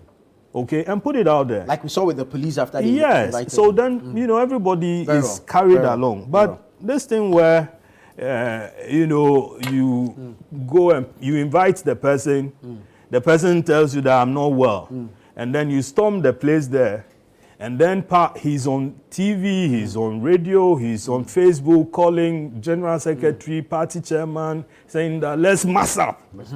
We are being targeted. We are being politically persecuted. If the people are using politics to, to cover up what supposed crime, you also have to use the politics to dissuade that kind of, arrangement. Very well. Very well. Unfortunately, gentlemen, we'll have to leave it here. But I know if we want to continue, there's so much more we can say about these issues. We need to investigate it. Because he said you got well. You got well when you go to Alice Hotel. When they were singing the MPP, I saw Wontumi raising his tool. I said, his menu that was left a while ago. All of a sudden, 4 eggs in the morning, 3 eggs in the afternoon, garden salad in the evening. His menu while in custody. But thank you so much, gentlemen. Honorable Suparu, Honorable Adumaku Kisi, and then Larry Dogbe. This has been good. This has been the news review segment here on Breakfast Daily. I am Nanatufo Boateng. Many thanks for your time. The show continues after this.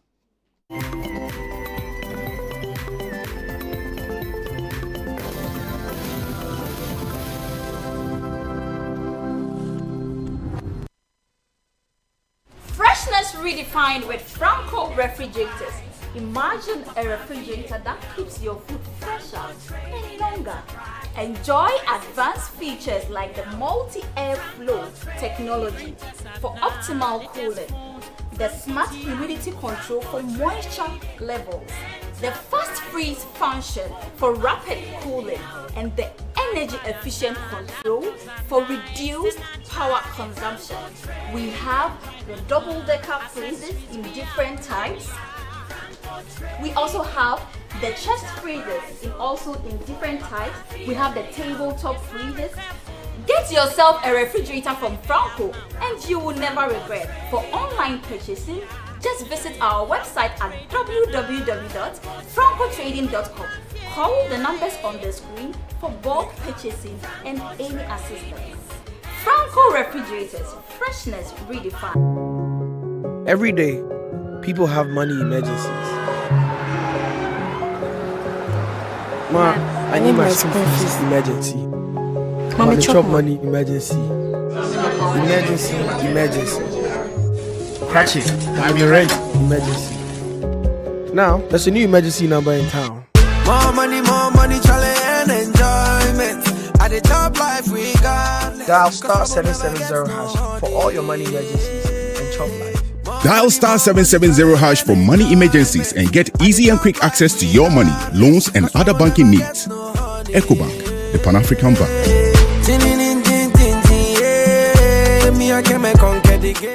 Brand new on DSTV. When a nominee to the Supreme Court dies, his family begins to suspect foul play. Dad knew that he was in trouble. Hollywood's darkest scandals are exposed in this gripping 6-part documentary series. You have violence, fraud, homicide. And a rich and powerful family is thrown into turmoil when a young woman claims to be the owner's illegitimate daughter. You have another daughter. Stay connected to everything new on your home of entertainment, DSTV. Meet Asantua, a loving wife, devoted mother of one, and a celebrated business owner in her community. Asantua has worked hard to save money, but struggled to find the right investment opportunity. With big dreams and a heart for her community, she always aspired to build a business that could provide for her family and create a lasting impact. Yet, meaningful business ownership opportunities were hard to come by until she discovered Jibu. Partnering with Jibu changed everything. Through her franchise network, Asantwa received the equipment, training and support she needed to launch her own business. Purifying and selling affordable, refillable drinking water, soon her investments began yielding strong returns, transforming not only her livelihood but also her community and environment. Today, Asantwa's dreams are becoming a reality. Through her Jibu franchise, she's creating jobs, empowering others, providing clean water, and building a brighter future for all. Jibu is transforming lives across Africa with a presence in over 8 countries and 10,000 communities. Join the movement and start your journey towards a better life. Contact us today on 020-984-5817.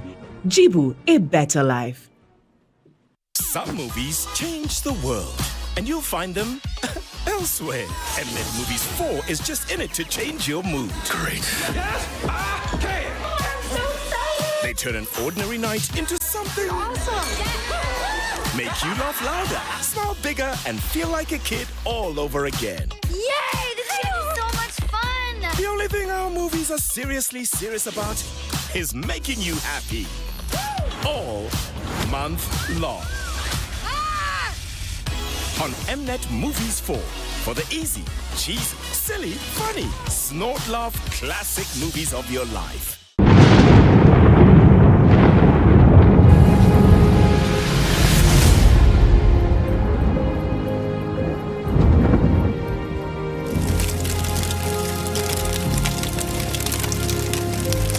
Ten years ago, on the 3rd of June, 2015, on this very ground I'm standing on, at least 150 people lost their lives.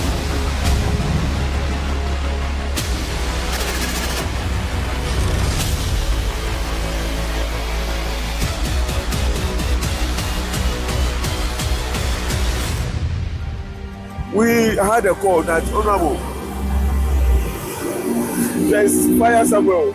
I went upstairs to my house and I raised my head and I realized, hey, I see the whole of the Baka is burning. On that day, there were like 2 explosions. The thing that caught my mind, and then we were already reporting on the floods. There was that situation around, so people were calling in, and then the sky was anchoring and all that. Then I heard the first blast. It was just like within a twinkle of an eye, fire traveling from some place. Then the blast came. This is ground zero of that infamous twin disaster that happened on that day. A Channel 1 TV documentary, 3rd June Disaster, premieres on 3rd June 2025 at 7 p.m. only on Channel 1 TV.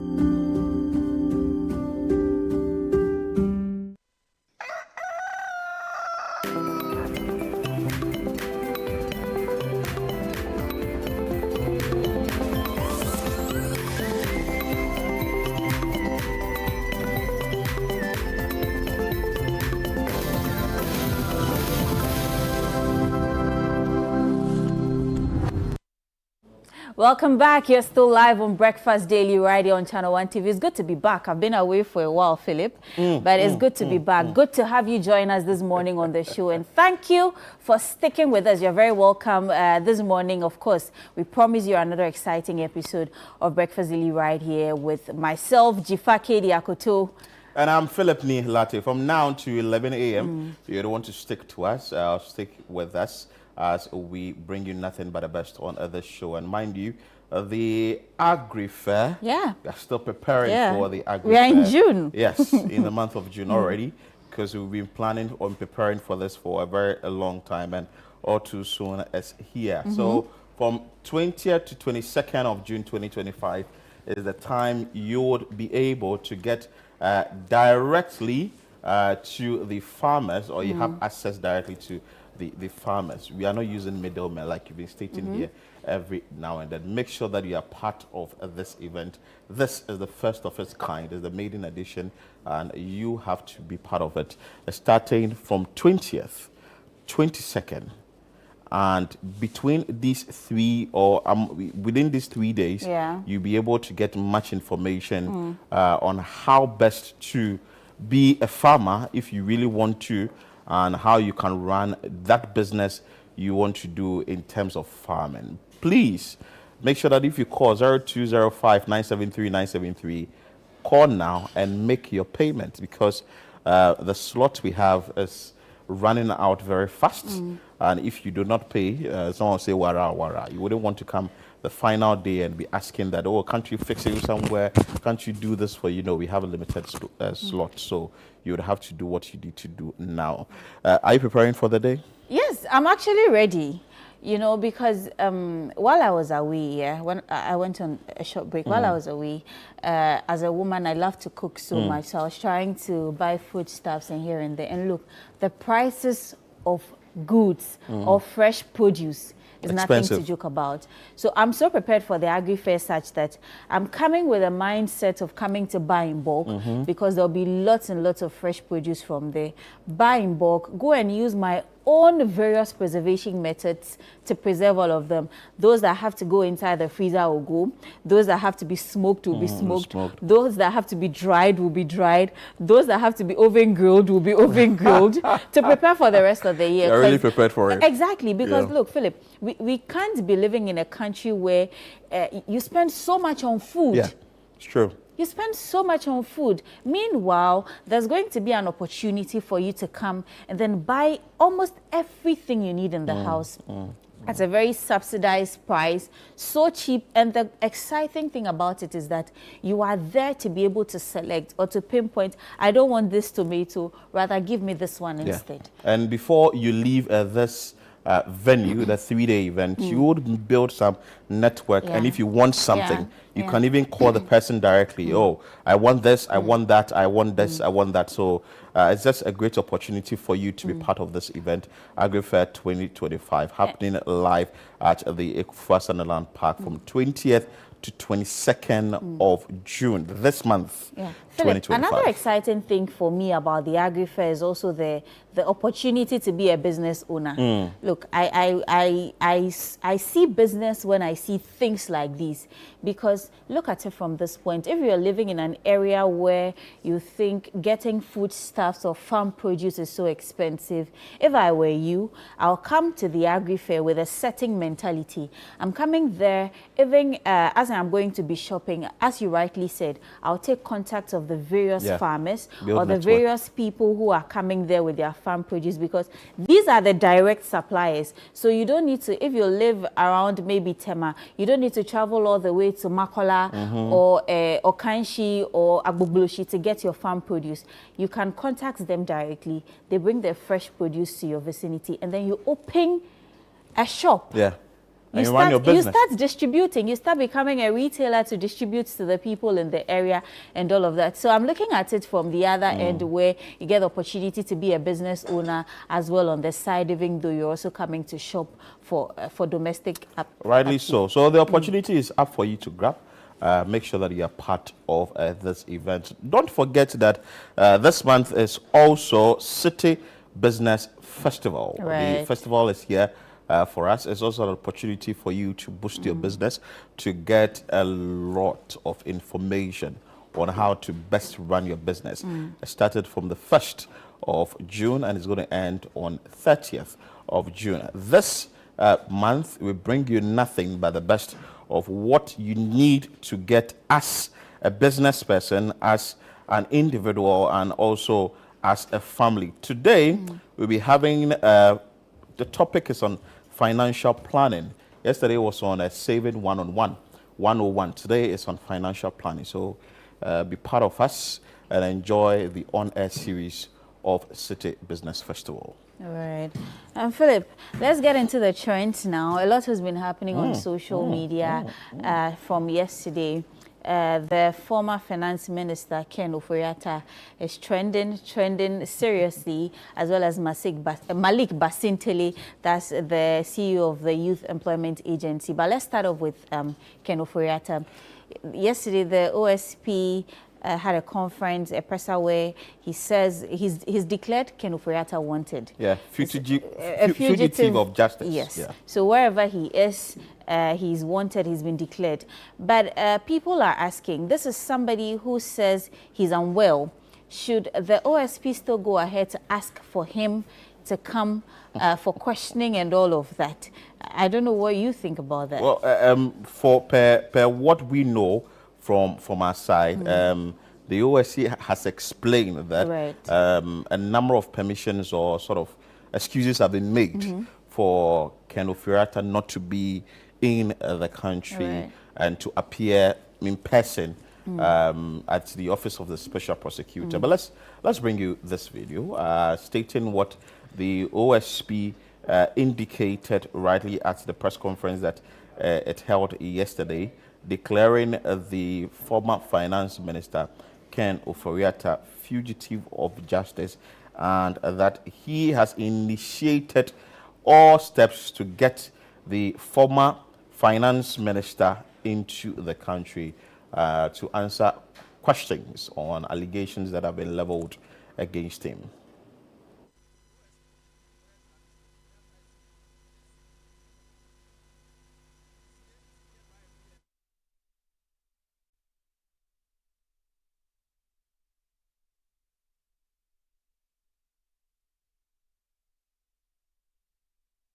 So that is the OSP there. On X, some of the tweets that are coming, that a former president showing up to the OSP for investigation is a yardstick. Now, if Mahama honored our invitation, who is Ken Ofori-Atta that should be treated like a king? This is the OSP asking yesterday. He said, though there was a Ford issue that the former president that current president John Dramani Mahama went under scrutiny for the OSP, and he also made himself available. Yesterday, the OSP cited that as an example that if a president of this country could go under investigation at the office of the special prosecutor, then certainly a former finance minister should make himself available immediately for him to also go under scrutiny. Another tweet that came as, I'm loving the OSP Kisi Jabin guy. I love his physical expression. Another tweet too from Sika official says that lawyer Pebu has criticized Ken Ofori-Atta's reason for failing to honor the OSP's invitation as he has characterized that as fraudulent. He asserted that the former finance minister Ofori-Atta has consistently acted fraudulently, which is why even members of his party in parliament call him on the president called on the president to dismiss him. These are some of the tweets that they are receiving on X following the press conference that the office of the special prosecutor or the OSP had yesterday, asking that the former finance minister Ken Ofori-Atta should appear before him. Let's bring you this video of what really the OSP said. Declares that Mr. Ofori-Atta is a wanted person and a fugitive from justice. His name is hereby re-entered on the OSP's list of wanted persons. The OSP will take all necessary legal steps to secure Mr. Ofori-Atta's return to the jurisdiction and to answer to the criminal inquiries against him. In pursuance of this, about 30 minutes before this briefing, I triggered processes for the issuance of an Interpol red notice for the location and provisional arrest of Mr. Kenneth Nanaya Ofori-Atta in whichever jurisdiction pending extradition or his surrender. The OSP re-declares that Mr. Ofori-Atta is a wanted person and a fugitive from justice. His name is hereby re-entered on the OSP's list of wanted. So there you have it. The OSP, the special prosecutor, Kisi Jabin, says that he has declared the former finance minister and a fugitive from justice. interestingly, this is the second time Well, I don't know what the, build up to that will be today, but we'll be looking forward to what his lawyers also would come up to say, because apparently they had written to the Office of the Special Prosecutor that he was unwell, and only on 28th May, they came back to say that he's battling cancer, reason why he can't appear before the Special Prosecutor. That was yesterday, 2nd June. But we'll be looking forward to what the build-up to this conversation will be. And the former Finance today. Minister, Ken Ofori-Atta, has demanded or requested for a virtual meeting with the OSP, which the OSP is saying that no. Yesterday, Hansen Ajiman asked a question when the press conference was done. Well, what really would the personal meeting be? And he indicated some reasons why the OSP or the former finance minister is needed to be in person. Yeah, so that's it. Well, still on X, there's a comment from NDC Sergio Ramos that says, according to Kevin Taylor, the wanted fugitive of justice, Ken Ofori-Atta, will not return on his own after witnessing what's happening to Chairman Wontumi, unless the special prosecutor personally travels to arrest him and brings him back to Ghana. Interesting one there. There are lots of comments on that. You can also send us your thoughts and comments. We are going to have other conversations as well on the show, so you can join us via the WhatsApp number 020-444-7033, or join us via social media handles at Channel 1 TVGH, and they would love to read your messages or get interactive with you. There is also another issue on the Malik Basintelli one, which is trending. Yesterday, some documents went round citing that Malik Basintelli did not complete or he doesn't have a certificate from the University of Ghana. His degree, he didn't complete the course. And with that particular one, the University of Ghana later came out to indicate that, well, we haven't received any such notice, and that we haven't also issued any notice or any statement indicating that the YEA boss did not complete the course at the University Interestingly, of the person who posted the letter on social media came back a few hours later to render an apology. She says that the letter, some people from the institution, which is University of Ghana, some friends from the school had called her to let her know that the said letter was fake. So she has since deleted the letter, and she's rendering an apology to the YEA boss. So she's sorry, and that letter was fake. But as you rightly said, the institution has come back to say that that letter was not from us. So as to who sat down to write that letter as though it was coming straight from the institution. So that's Sandra's post over there. She says, some of my friends at the University of Ghana tell me the letter is fake, so I have taken it down. Apologies to Malik Basintelli. She tagged him. We are watching with eagle eyes going forward. If you have any fake certificate from anywhere, go and do the needful before we come for you. So that's Sandra's post in relation to the letter she posted on social media as well. But Philip, this is very interesting, how there's been a certain craze, or there's been a certain trend of fake documentations, people occupying public positions with fake documentation, and also Ghanaians trying to ascertain whether indeed this person is qualified enough to be or to hold a certain public office.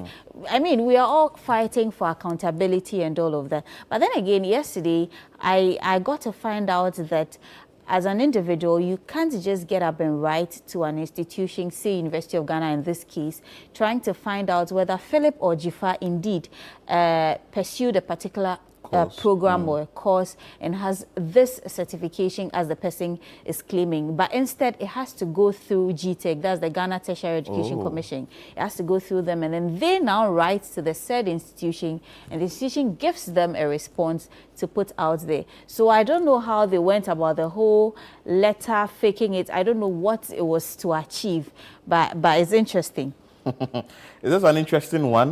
So that is it. Some of the tweets that came up on that.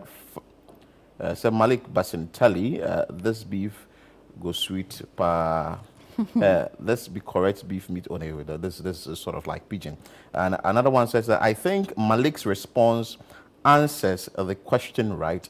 He got his certificate right from University of Ghana. Free Malik Owabek. So others are also arguing that Malik should carry up with or go on with some legal action on this issue. We do not really know what his action will be on this. There was another video trending yesterday where Malik was caught up in an interview with one of the media houses where they asked him, it was just a quick one. He was asked about the documentations and whether it was fake or not. And his response was, the only certificate he needs is to create jobs for the people. So he didn't deny nor affirm. So that's where people are saying that his response to the whole issue is not really giving justice or giving credits to what people are saying about him. And there's another tweet coming from Fifi Sage that says Malik Basintelli could not clarify the news about his academic credentials being fake. He couldn't complete the necessary requirements to obtain a degree, but he sits on TV to run his mouth. Well, we haven't ascertained that. I think since the University of Ghana has come out to clarify this, we should just let sleeping dogs lie. There's another one. Let's do sports now. Just a very last one we want to do. In Bumo. I understand he's a French guy, so people say in Buemo, people say in Bumo, others say in Bumo. Who plays for Brentford, but has now signed on to, or is signing up to Manchester United. When there are other big teams, that is what people are saying, that why will you want to go to Manchester United that is for 15th on the Premier League? And when you can get a better opportunity elsewhere. Interesting. Anyway, so these are the things we have for you in the trends as we start the show from now to 11 a.m. Let's bring you the video of the day. Can you check my bank balance and let me know which Apple product can I afford? Apple juice.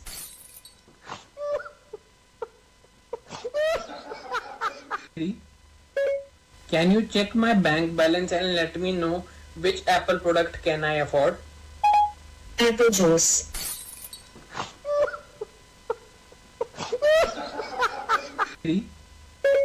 Can you check my bank balance and let me know which Apple product can I afford? Apple juice.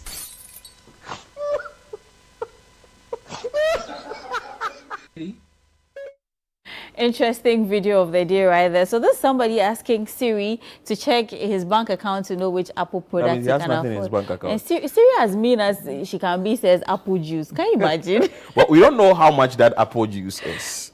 Oh, but if Siri is telling you that your bank account says you can afford apple juice, then you have nothing. You have nothing in your account. Anyway, that's it. Something to just put smiles on your face as we roll down and bring you a lot of things on the show. But for now, let's go on this quick break. When we come, there is more for you.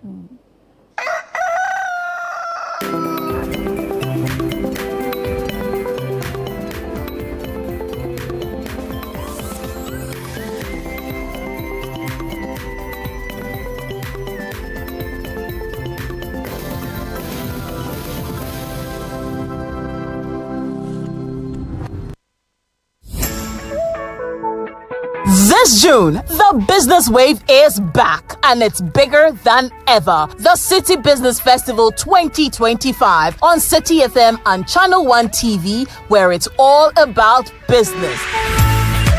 This June, we will be celebrating Ghanaian businesses, re-examining our business modules and practices through our business fora, and sharing knowledge through our on-air business discussions. Make a business date with the on-air series every weekday at 9 a.m. on the City Breakfast Show on 97.3 City FM and 10 a.m. on Breakfast Daily on Channel 1 TV. From expert interviews to real-world insights to the tools you need to grow. Don't miss a single moment this June. It's the City Business Festival 2025, celebrating everything business. Only on City FM and Channel 1 TV. Your business, your future, your time is now. Stay tuned, stay inspired, and let's grow together. The City Business Festival 2025, celebrating everything business. The City Business Festival 2025 is powered by 97.3 City FM and Channel 1 TV, and it's proudly sponsored by Absa Bank, MTN Business, and Zonda Tech Ghana Limited.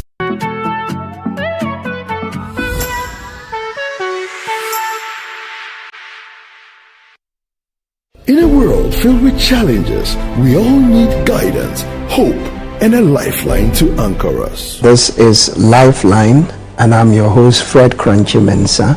From social issues, relationship challenges, and family matters, Lifeline is here to inspire, uplift, and guide you on your journey. Where we give you support, where we hold your hand through the valley and through the thick and thins of life. Join Bishop Fred Crunchy Mensa. I welcome you especially to Lifeline. Every Tuesday and Thursday at 10 p.m. right here on Channel 1 TV. Let's walk this path together, strengthen our faith, our families, and our lives. Lifeline, because every soul deserves a guiding light. Tune in to Lifeline on Channel 1 TV and let's grow together.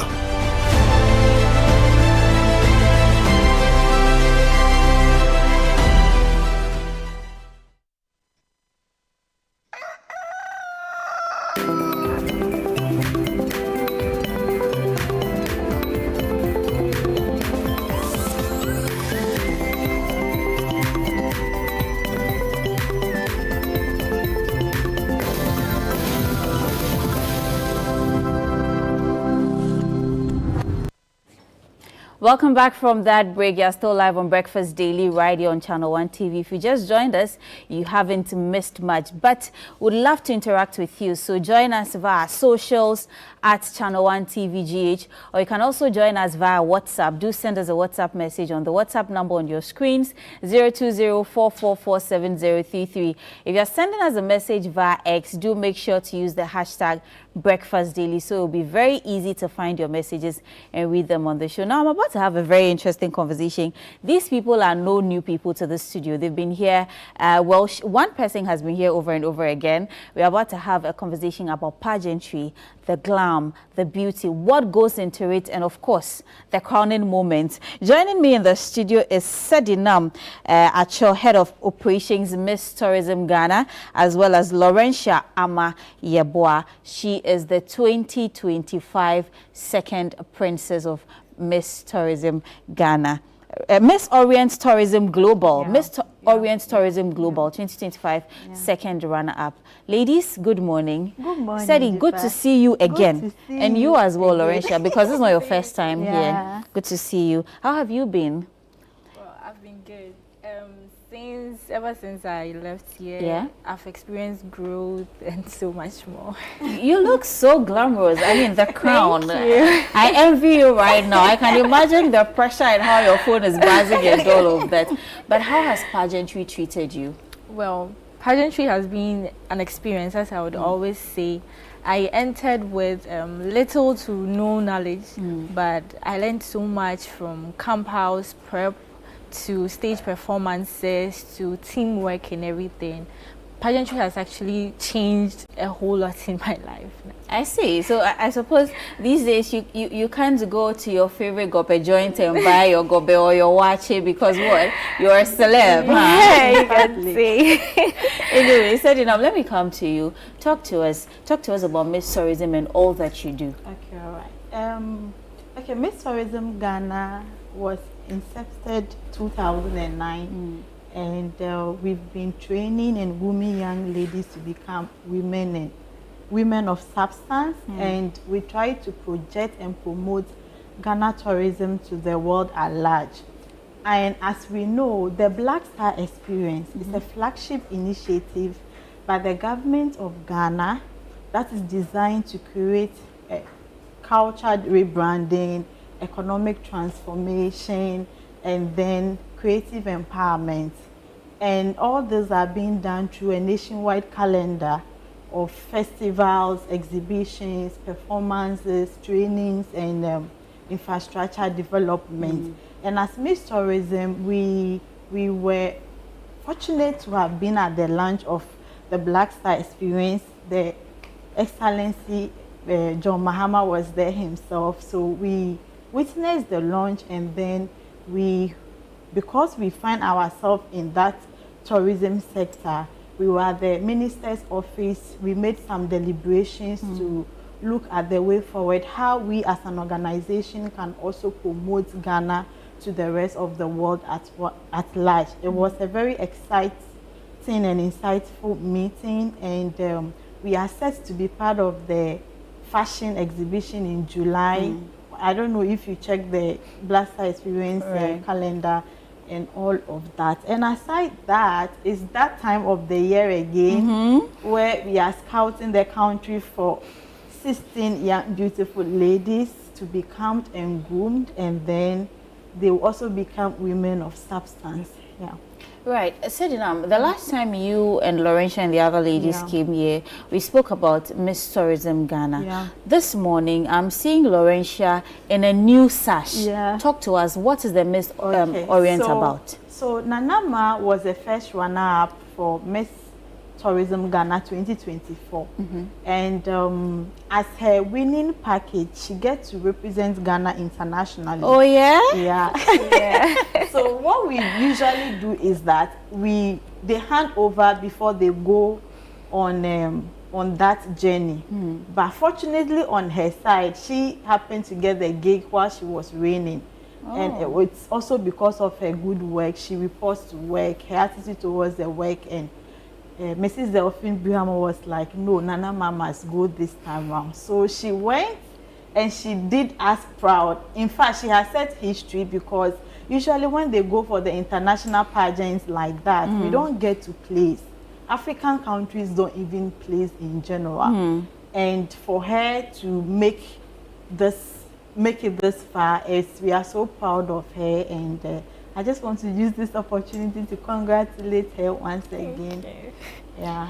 Right. Laurentia, let's talk about you representing Ghana. First of all, where was the pageantry held, and what is the pageantry about? Okay, so Miss Orient Tourism Global was held in Malaysia. It was a week-long program, and it was really intense. We had so many activities going on. We first started in Seremban. It's a small town in swim competitions. We have the swim where we met the media and a whole lot. And then from there we moved to Millennia Village, which is also a town close to Kuala Lumpur, the capital of Malaysia, where we had everything, the rest of the things, where we met the judges, and then we had the finals. It was a great experience, because it was even the first time I was moving out of the country, moving out to represent Ghana. It was also like a burden, a big burden on my shoulder, representing this big Ghana, everything. The black girl, an African girl in the midst of whites. You go out, you see how the whites look at you in a certain way, because in a way you saw that they found you to be unique. I also tried my best to represent Ghana really well. I wore my GTP prints everywhere. Whatever that I did, I was showing up in my prints and all. So I would say that I had Ghana, the experience of Ghana behind me, and I did my best. How many ladies were you in the competition, and how tasking was it for you? Because you mentioned that being a representative from Ghana, it meant that the whole country was on your shoulder. You were carrying the whole country. At that point in time, you're representing Ghana, and you were the only person. How tasking was it for you? And who was your toughest, or which country was your toughest competition in it all? Yeah, so in all, we were 15 ladies, 15 countries. This is the maiden edition. Right. And then it was a task. Everything that we did, you could see that the whites are kind of different from us. Even how they present themselves, their exposure and everything, the composure and everything. Africa is kind of different, because somebody How did you fit in then? I'll get to that. Okay. So somebody even started this pageantry classes at primary school and all that. So I saw that and I said that no, I'm here and I'm here to win.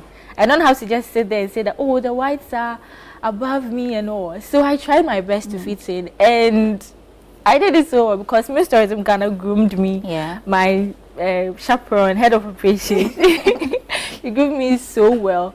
So everywhere that I find myself, I do my best to fit in.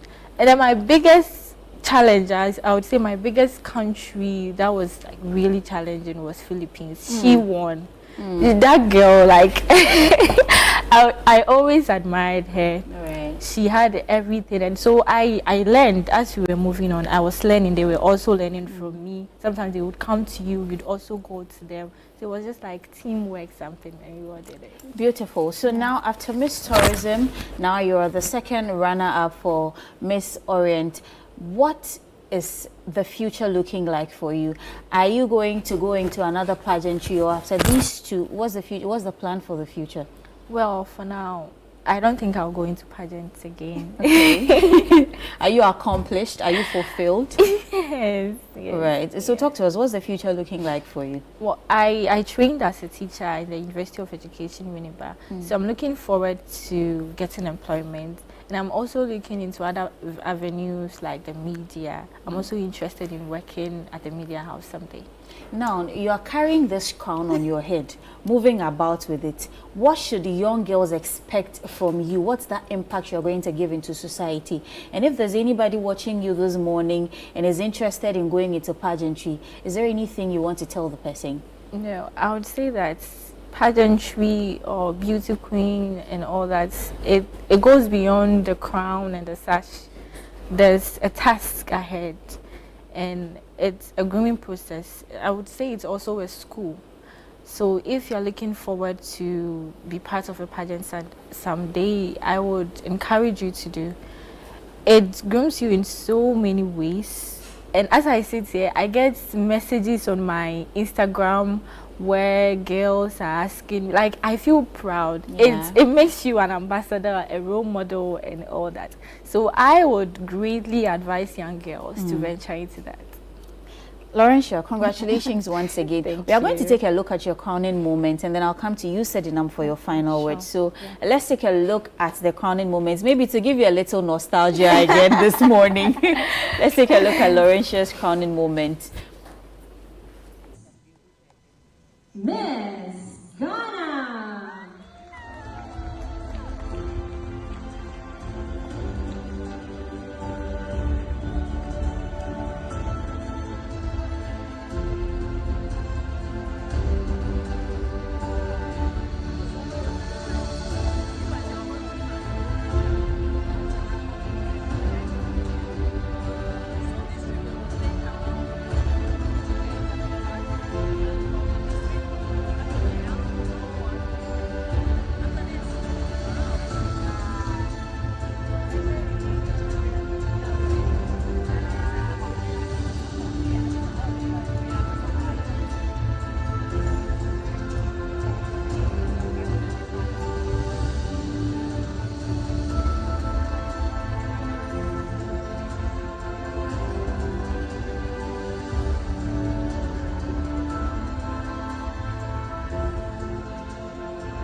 Watching yourself again.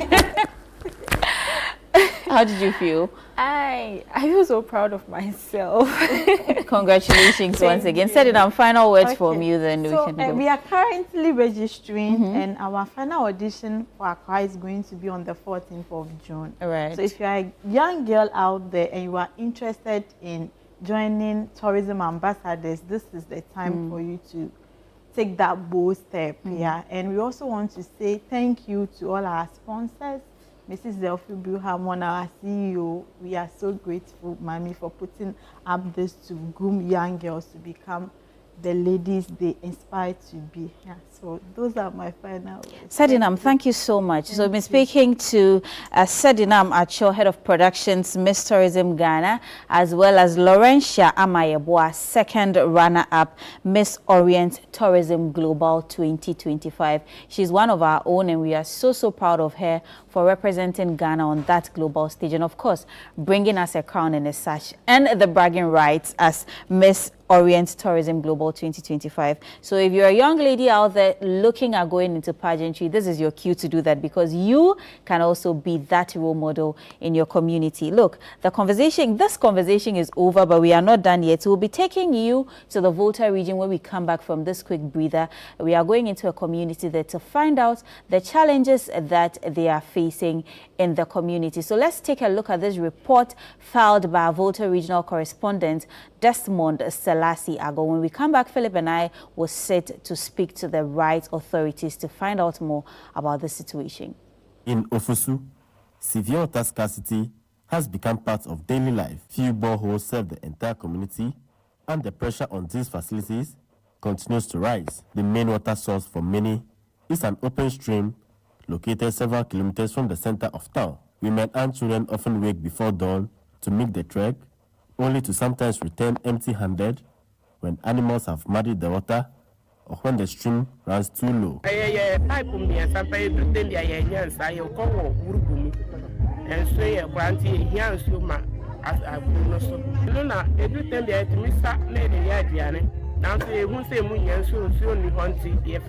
The growing population has also worsened the situation, rendering the few boreholes in the area grossly inadequate. Some residents told Channel 1 News that the situation is discouraging health workers and teachers from accepting posting to the community, further impacting development. In a desperate attempt to cope, some households have dug shallow wells, but these often produce cloudy, visibly contaminated water.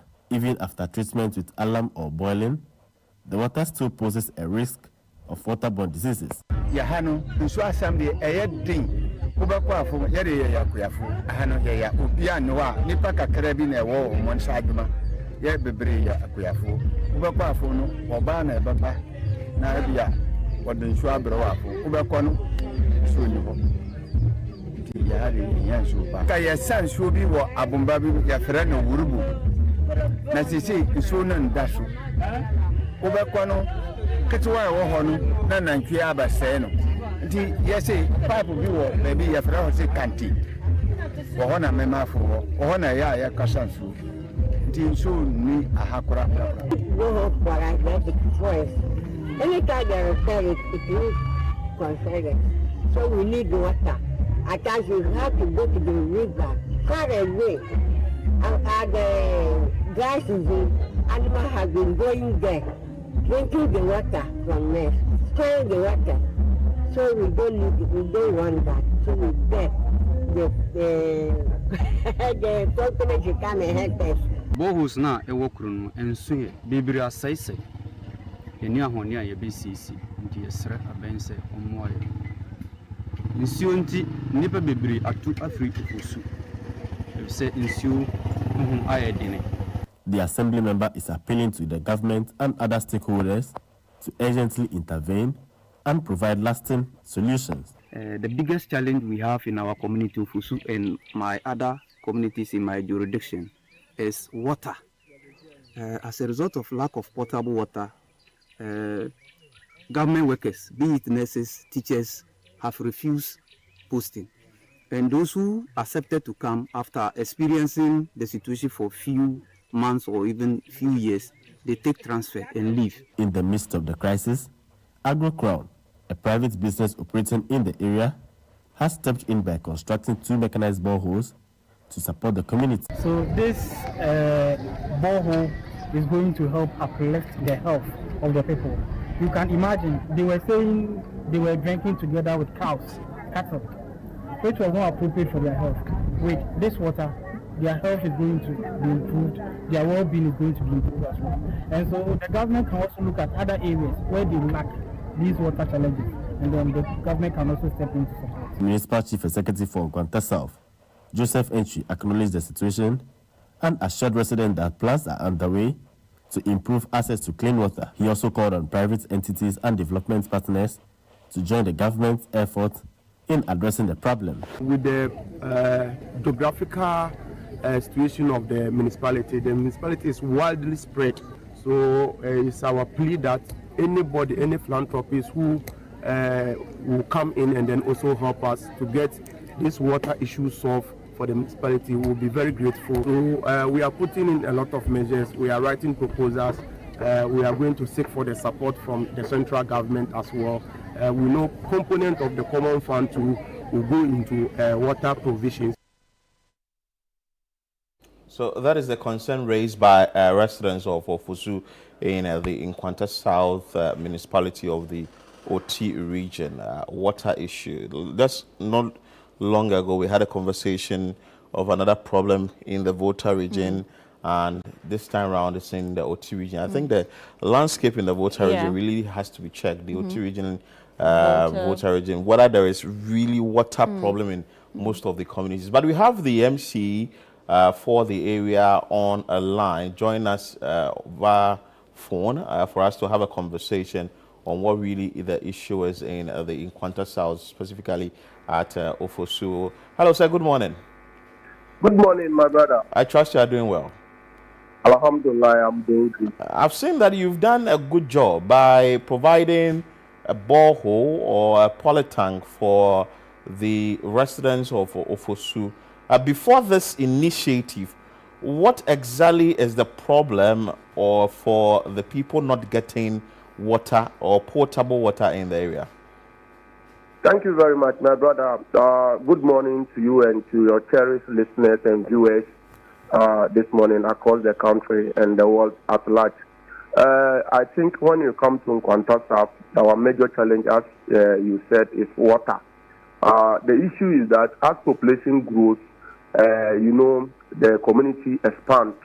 So in the beginning, let me say, from 2020 thereabout, the Member of Parliament provided a borehole to the community, which all of them depend on. Before that, they were depending on a river, a small stream, where we find out that now cattle also depend on the same water, which is not good for the use of the people.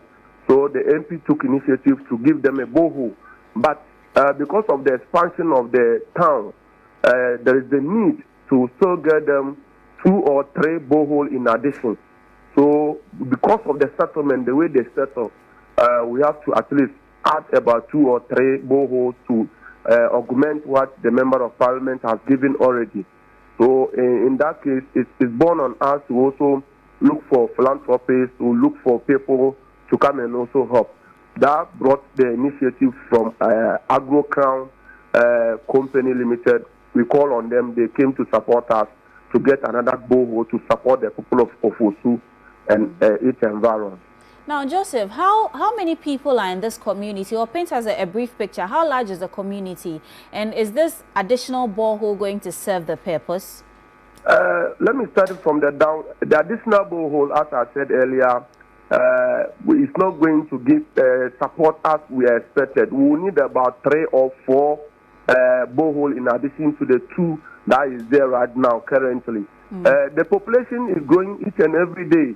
Ofusu is a community where the settlers are not together. They settle in bits, but now it's all merging up to become a bigger community or town. So it has become a challenge getting water for them. So I think I cannot give you the right statistics now for the population, but maybe in the future I can get you the statistics. But I would say it's becoming a bigger community where we need about 3 or 4 boreholes in addition to the people of Ofusu, not Ofusu alone. I can say that there are some communities, we try to even give them water from the Member of Parliament initiative. You go there, you dig a borehole, you don't even get a single water. You don't get a single water. So sometimes to the settlement of the community becomes a problem for us, the stakeholders.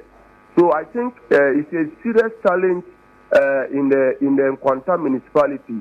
So the proposal now that has been given to the regional minister is that we will look at a way of getting water right from the OT the Oti River, connected right to Nkwanta, then spread across the communities around. Or right from Dambai, we connect the water, then we can get direct water from the Oti, well treated to our people to get water, good water, drinking water. So this is the initiative we are hoping and praying that government will also come in and then we can assist our people. Because it's very difficult getting a borehole to the people as of now. But in the interim, you've provided them a new borehole. The extra ones that you need, are there any measures in place to try to solicit for people to come and get them done for you? Or what's the plan? Yeah, that is a brilliant question there. What we are doing now is we are calling on philanthropists, we are calling on individuals, we are calling on NGOs that they should come to our aid to at least support their family to be able to give our people good drinking water. My sister, when you get here, in fact, it's not easy. It's not easy. But we are doing our best as an assembly, but we still open our doors for stakeholders, philanthropists, NGOs to come in to support the assembly to be able to provide good drinking water to our people in Nkwanta and its surroundings. But I want to also find out from you, have you reported any health cases following the consumption of the water body or whatever they were consuming before you give them the borehole?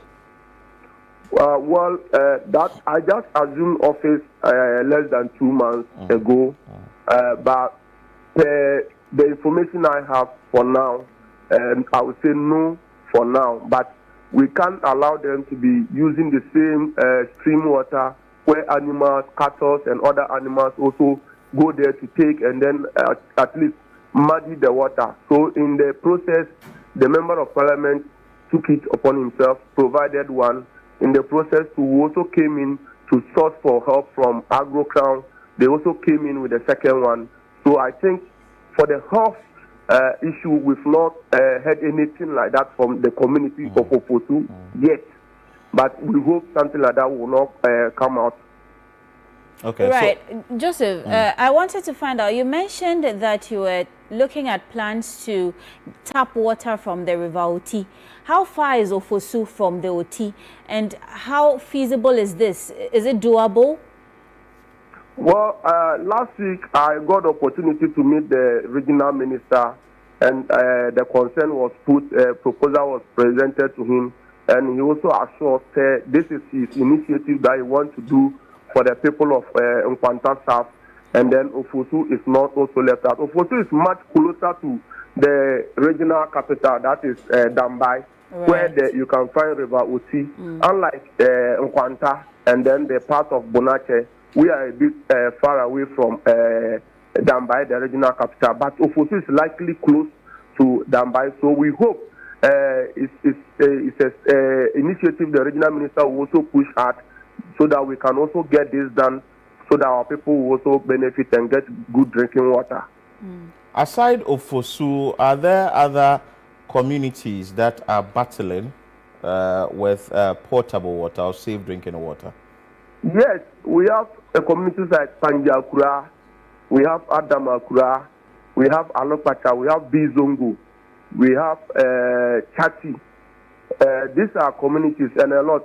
These are communities that day in, day out, you get to visit them. The first thing they will cry is they need water. They need water. And the Member of Parliament has gone out to get about 80 boreholes to the people. Some communities, you get there, getting the land to even get the water for them is a problem. But we are still talking to them.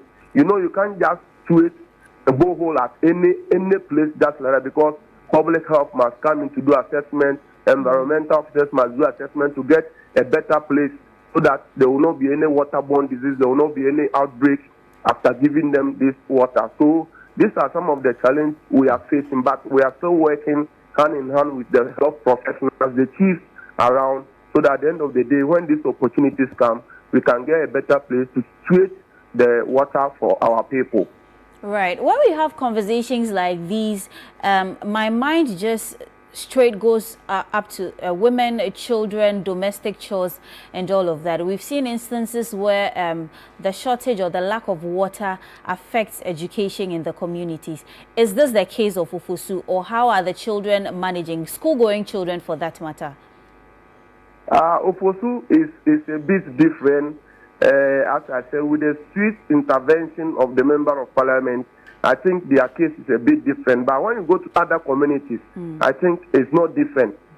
Children go as far as about 2-3 kilometers to get water before bathing and going to school. It's there. It's in Nkwanta South, which we are all fighting and praying and writing proposals to get help so that we can at least get water closer to our people. So I think Ofusu is different, but there are other communities that these challenges, we are facing them. Wow. So as the municipal chief executive, 2 months in office, moving away from the water issues, what are some of the key or pressing issues you'll be dealing with as the MC in the area? One is sanitation. My key challenge now that I'm working on seriously is sanitation. Sanitation. We are focusing on sanitation as an assembly to make sure we talk to our people. They know the need to keep the environment clean, and we as a assembly to how to go in to support, clear and then clean the communities and then the towns as well to make the place nice for our people. So we've started radio publicity programs to let our people know the need for cleanliness, and then from there we'll enter the communities and then we'll try to at least do communal labor. Every first week in the month we are going to have communal labor, operation clean your vantage, operation clean your front, operation clean your shop. We are going to enter into the communities and make sure we keep our environment clean. This is the first step I'm taking as MC together with my people. Right. While you are while you are giving education to the people, there are those stubborn ones in the community that will flout the rules or the laws. What measures are you going to put in place, or has there been any sit-down conversation with your team to say that we'll implement these measures to punish or as a deterrent to those who flout the sanitation rules? Yes. What we did is that we brought all the assembly members together. We make sure the bylaws of the assembly will be implemented at the end of the publicity. So we are going to put in measures. We will fine you, you pay. The next time it serves as a caution or a warning to others. So these are the measures that we're putting in place, which we are going to implement very soon, which is very, very, very soon, maybe from first week in July. We are kick-starting, and then we make sure that the laws are working so that everybody will obey and then respect the law of the land. And again, I want to, you made mention of sanitation, but in Nkwanta South municipality, you have good roads, I guess.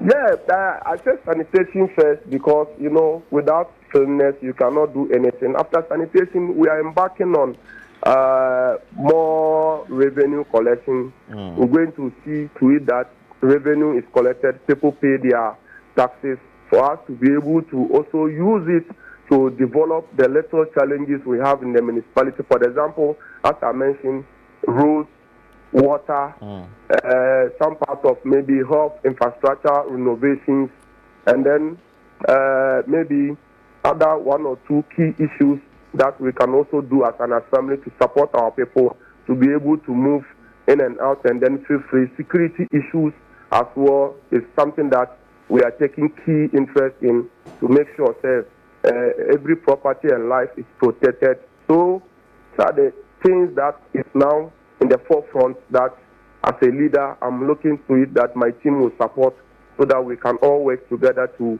make sure Nkwanta is a better place for everyone. Yes, Ofori, thank you so much. Thank you so much for your time. Now, I also want to use your medium to beg all philanthropists, NGOs to come to our aid in terms of maybe water and any other agri support. You know, we live in agricultural area. Most of our people, about 70%, are into farms, and they need support. So I will use your medium to also plead that NGOs will come in to support us with farm input, fertilizers, and other things. I know His Excellency John Dramani Mahama has promised us in the manifesto he's going to give us farm input. We are going to get farm centers to support. But there is this saying that one hand cannot close the eyes of the Almighty God. So more hands coming together will also cushion and then help our people to also develop the area as well. So I want to also use this medium to thank you very much for this opportunity, and I will look forward in then getting more of this from your side. Great. Thank you, Joseph. Thank you so much for your contributions, of course, to help build the Ghana that we are all looking for. And I must congratulate him once more for helping to get water into the community. Very and if you important. watched us this morning and you are touched to go help the people of Ofusu in the Nkwanta South municipality of the Oti region, please do make sure that your help gets to them so that we are all a people. I mean, together we can build the Ghana that we are looking for. We can't leave the burden on the government's shoulder to do it all alone. Your contribution also matters. So yes, that was Joseph Inchi, the MC. I think there is a bigger issue with water. Well, yeah. it looks like the Volta or tea table has a challenge. Northern part of the country, yes, water. Anyway. Because we keep getting a lot of reports on that. But anyway, we wish Joseph Entry all the best. I think he's going to do a very good job.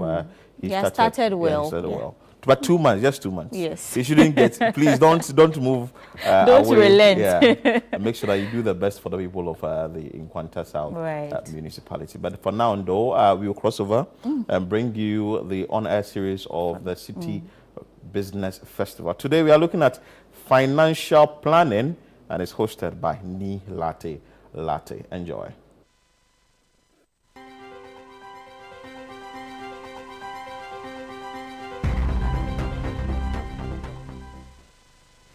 This is 97.3 City FM and Channel 1 TV. It is the first week of the City Business Festival 2025, still on personal financing. And today we are coming your way with another round of conversation. Today we are talking about the concept of financial planning, personal financial planning. How do we secure our funds and financially protect ourselves and deliver on that particular mandate when it comes to our future as well.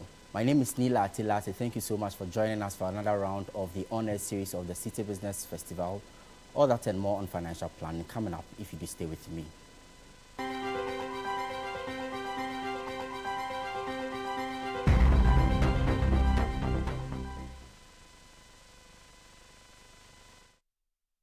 My name is Lydia Safwa. I'm from Safusco Ghana Limited. I'm the managing director for the company. I'll commend MasterCard Foundation and Absa Bank for the 10% loan for women-led businesses and agri-businesses, because this facility came in at the right time for Safusco. The facility helped us to get machinery for our detergent powder and other raw materials to help us come out with 3 products. That's the detergent powder, the African black soap, and the bleach. We're able to employ 15 youth in addition to our working force, and this has really helped boost our productivity and revenue as well. Annually, we organize the Global Hand Washing Day in schools within our vicinity. We hope to make sure that Safusco helps to combat diseases from the schools. We are trying to have volunteers within the school. Those volunteers will help make sure that the project is being sustained in the school.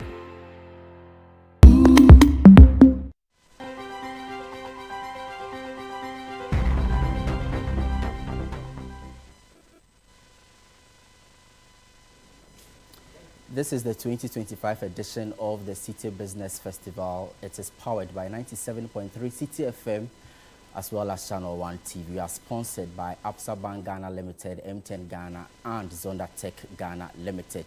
Today I'm speaking with one of the big men at Absa Bank Ghana Limited, and Mr. Kush Mukushi is the finance director at the Absa Bank Ghana Limited, and he joins us today for us to really talk about personal financing as part of the honor series of the City Business Festival. Sir, thank you so much for joining us and welcome to the program. It's a pleasure. Thank you.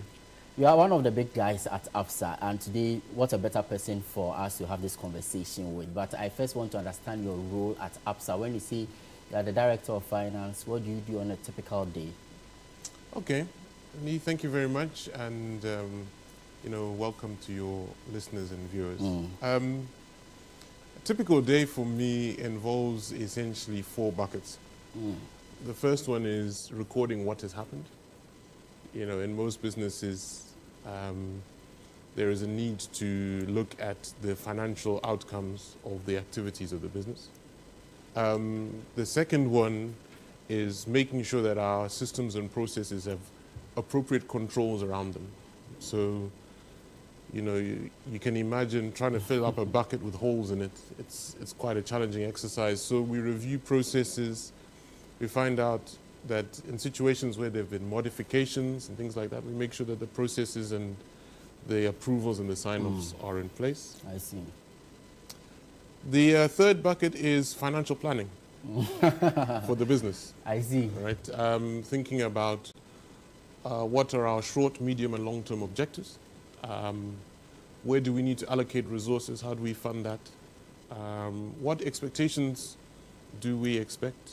It can involve things like, what if scenarios. So what if things go better than expected? What if they go as expected? What if they don't go as expected? And then the final bucket is more strategic thinking. So as the business, in collaboration with all the other areas, is thinking about its strategic objectives, I and my team have a role to play in giving you the financial impact of what that might look like, and trying to optimize that, making sure that we are doing. It's a really interesting point you make, and I like how you describe it as 4 buckets. And in that third bucket, you talk about is financial planning for the business. And so if we are to explain and bring it down to the personal level, for us to have the conversation we are having today, personal financial planning. I see 3 key words there: personal, financial, and planning.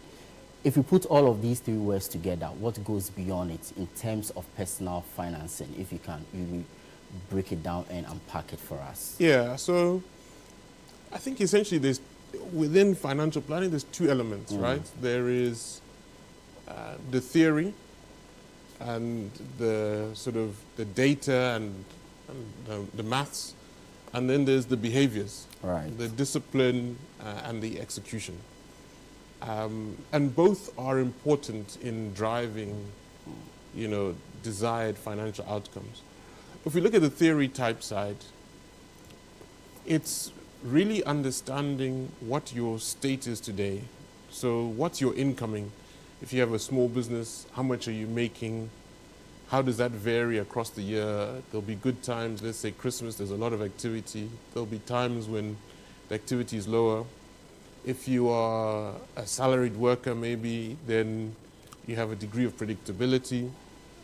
If you're a student, you may be working ad hoc jobs, but then you need to make sure that you've got time available for study, etc. Looking at that and being, quite honest and dispassionate with yourself about your state of play today, how much is coming in, how much are you spending, and let's, be optimistic and say that is a positive number, right? So there's an opportunity then to save. There's a little bit left over at the end of the month or the end of the year. There's an opportunity to save. There's an opportunity to invest.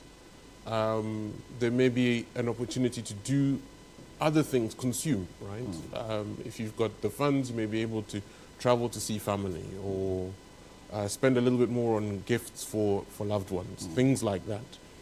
That is essentially the bucket of theory. You look at what's coming in, you look at what's going out, and then you've got to decide what you do with the surplus. I see. So with this picture that you paint, I see one thing running through, that's income.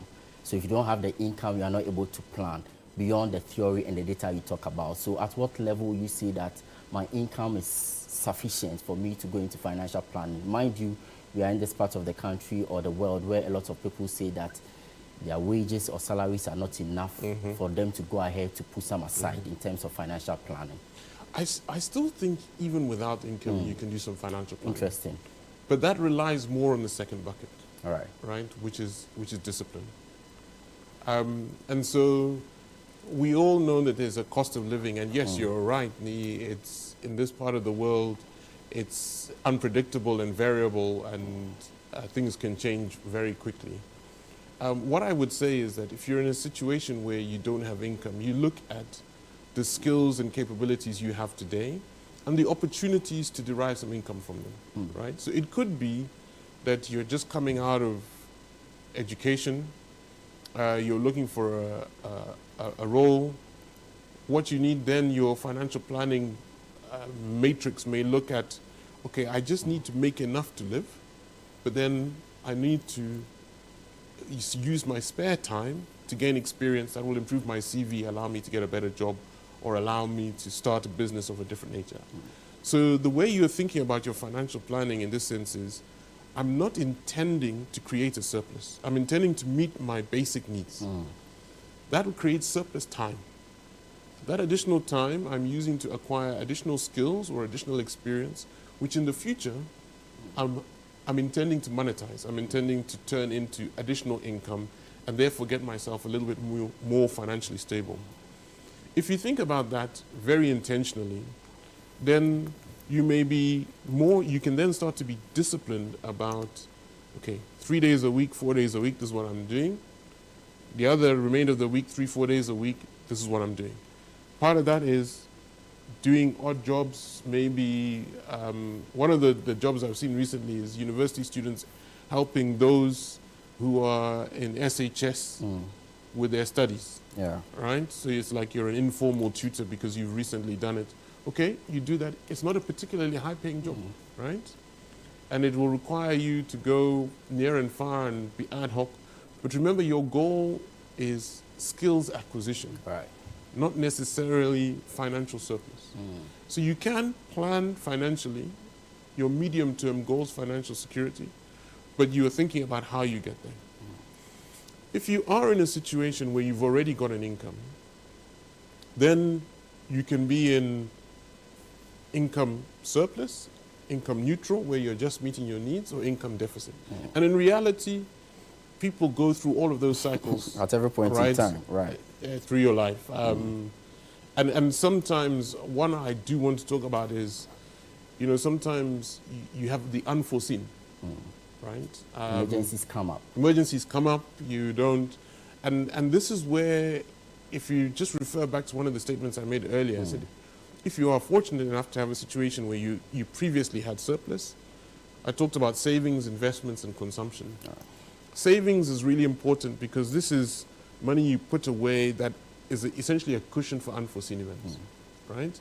Investments is important because this is disposable income that you can influence, but you're thinking about it in terms of making future income. Those two are distinct, right? Savings needs to hold its value as best it can, but it's designed to cushion you against unforeseen. And then the final one is consumption, right? And I think it's that order is key. You secure yourself today against unforeseen events. You think about how you can use today's capital to generate future income streams for yourself. And then once you've done that, then you've got a little bit of extra disposable. I see. But back to the issue of, you know, income deficit, which you earlier alluded to, in the scheme of the savings, investment, and also consumption. Where does that come in terms of the equation? Because a lot of people are also running, you know, their lives in a manner that they are always in debt. The indebtedness is there. And so if you want to plan financially for your future and you have this heavy burden of debt on you, how do you deal with that? Yeah, it's a good question. And I think debt essentially does two things.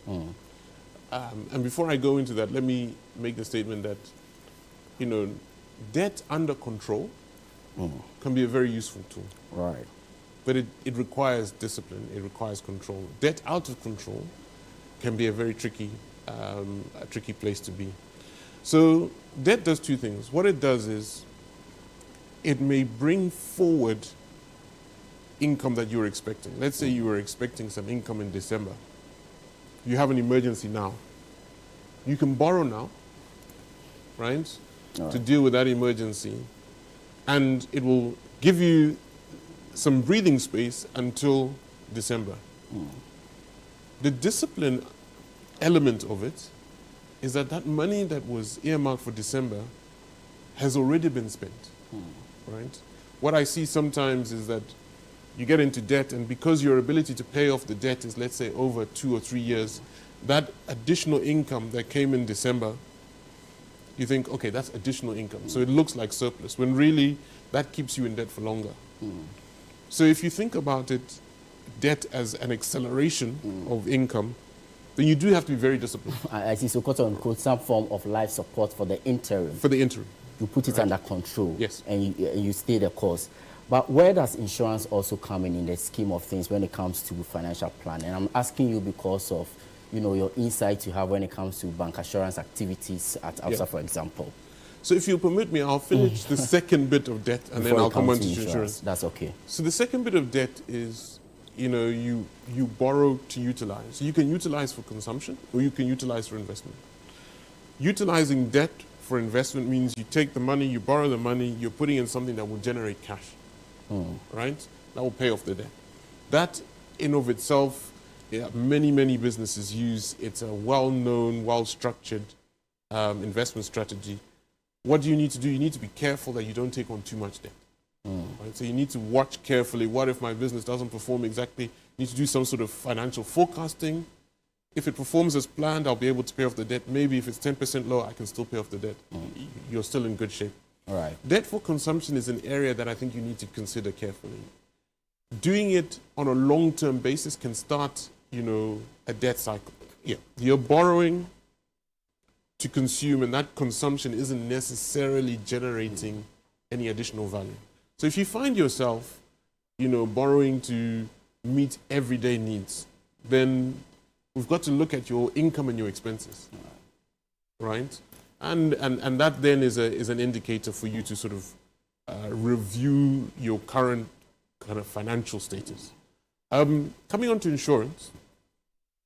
Insurance is a bit like savings, except what you're doing is you're having an agreement with a company that says, I'll pay you a premium, and that should these specific type of events occur, then you will come and support me, you bail me out, right? Savings is obviously more general, but it may not have the same level of support and delivery as insurance for those specific areas. And so, you know, if you are, you know, you're fortunate enough to own a vehicle, you want to make sure that if that, should the worst happen, if that occurs, that you have some means of recovery, especially if that vehicle is central to the functioning of a business, right? You have a small delivery business, you need that vehicle to make cash. The delivery business is going well, you have an unforeseen event, it's in a crash. That's when insurance steps in, and effectively you recover the benefit of those premiums you've paid. Fantastic point right there. That's Kush Mukushi. He is Director of Finance at ABSA Bank Ghana Limited, speaking to us here on financial planning basics as part of the honor series of the City Business Festival. We are taking a short break. When we come back, I'll be asking him about the flexibility when it comes to, you know, financial planning, who should do it. And you heard him talk about discipline. I'll be asking him how to stay the course. Don't go away.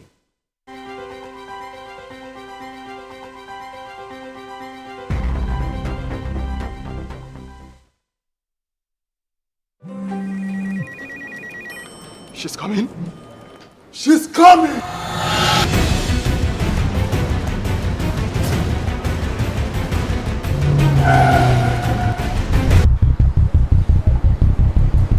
Oh, it's in. Red Recito!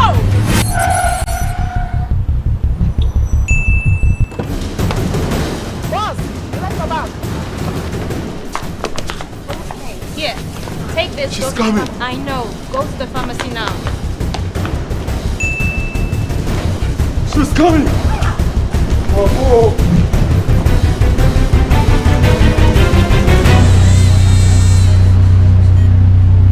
She's here. Pay fast faster, pay safer, and pay easy with Momo app. Download now and pay with the QR code, merchant ID, and so much more.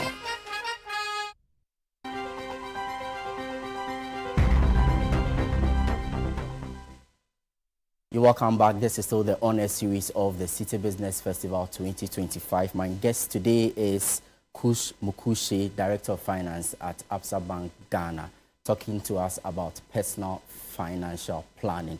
And before we went on that break, he was giving me the elements when it comes to financial planning. We have savings, we have investment, we have consumption, and even we brought in the bit of, debt management as well as insurance. But Kush, even as we continue this conversation, who should do the financial planning? Is it you, or you have to seek the services of a financial service provider?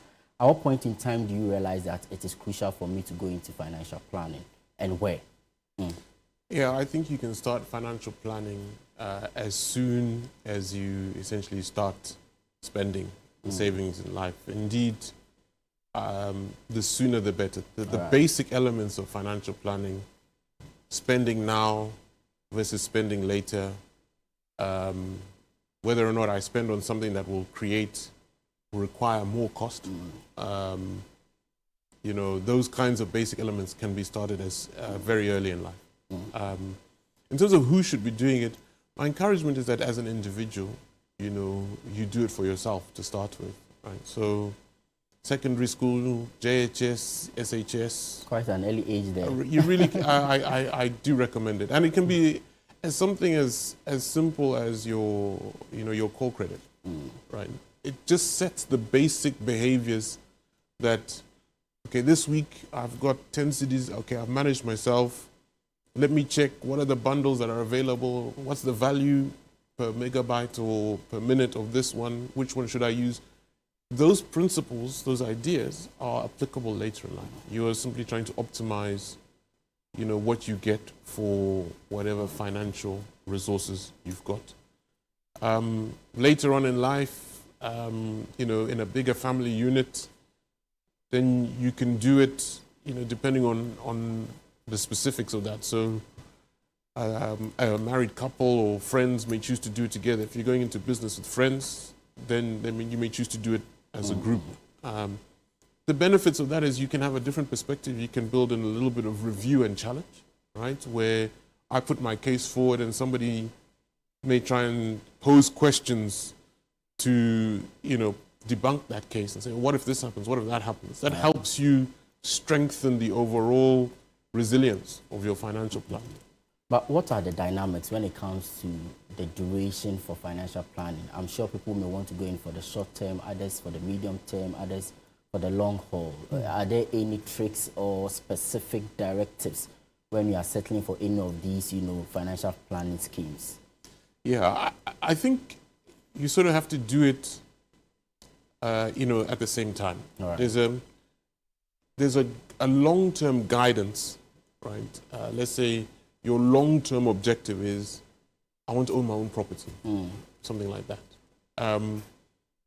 That can allow you to say that, okay, by the time I'm, a certain age, I need to have my own business, or I need to be had a job of a certain level. That means I need certain skills or certain levels of experience. That can inform where you spend your time today. But you're not expecting to achieve that objective immediately, right? At the same time, you've got to live day to day, right? And so you do need to know whether or not your current behaviors are taking you on or off track. And I think a typical example, it may seem a little bit, basic or simple, but a typical example is that if you track your spend, just track your spend over a month, and you find that you are spending more than you thought you were, you probably find is these an accumulation of little expenses that's adding up to a big one. And it may be that when you are going out to see your friends every weekend, you're spending a little bit more money on an Uber instead of coming home together, on public transport or staying overnight at your friend's house, or these are very trivial examples, but practical in the sense that you can choose very, very quickly to say, guys, you know what, this week we'll meet here, this week we'll meet here. All you're doing is planning, you know what you're doing, you're not caught off guard, you're not at the wrong side of town when the boys or the girls are meeting.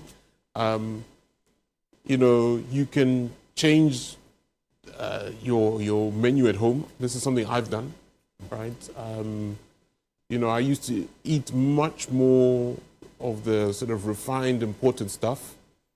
You know, I found a lot of local recipes I like, changed my menu, right? I still enjoy my food. All part of the planning process. And I did it because there was a point in my life where I thought, you know, the balance wasn't there. And to do that, you need to have been tracking, right? If you don't track, you'll not be able to see the loopholes. Exactly right. I see. Really fine point you make over there. But yesterday when we were talking about savings, one of the things that came to light was the fact that if a country has a low savings culture or rate, it means that its people consume a lot, and it's a reflection of the society itself. When it comes to financial planning, is it the same sentiment that if people are not personally financing their lives and planning for it thereof, it's also a reflection of society and it channels its way into various aspects of the economy? It can be, right? But the way I prefer to look at it is you can definitely have cultural elements that mean that its consumption is expected of you. The typical one, I think, is Christmas, right? I think and you know, this is where I think financial planning can be helpful.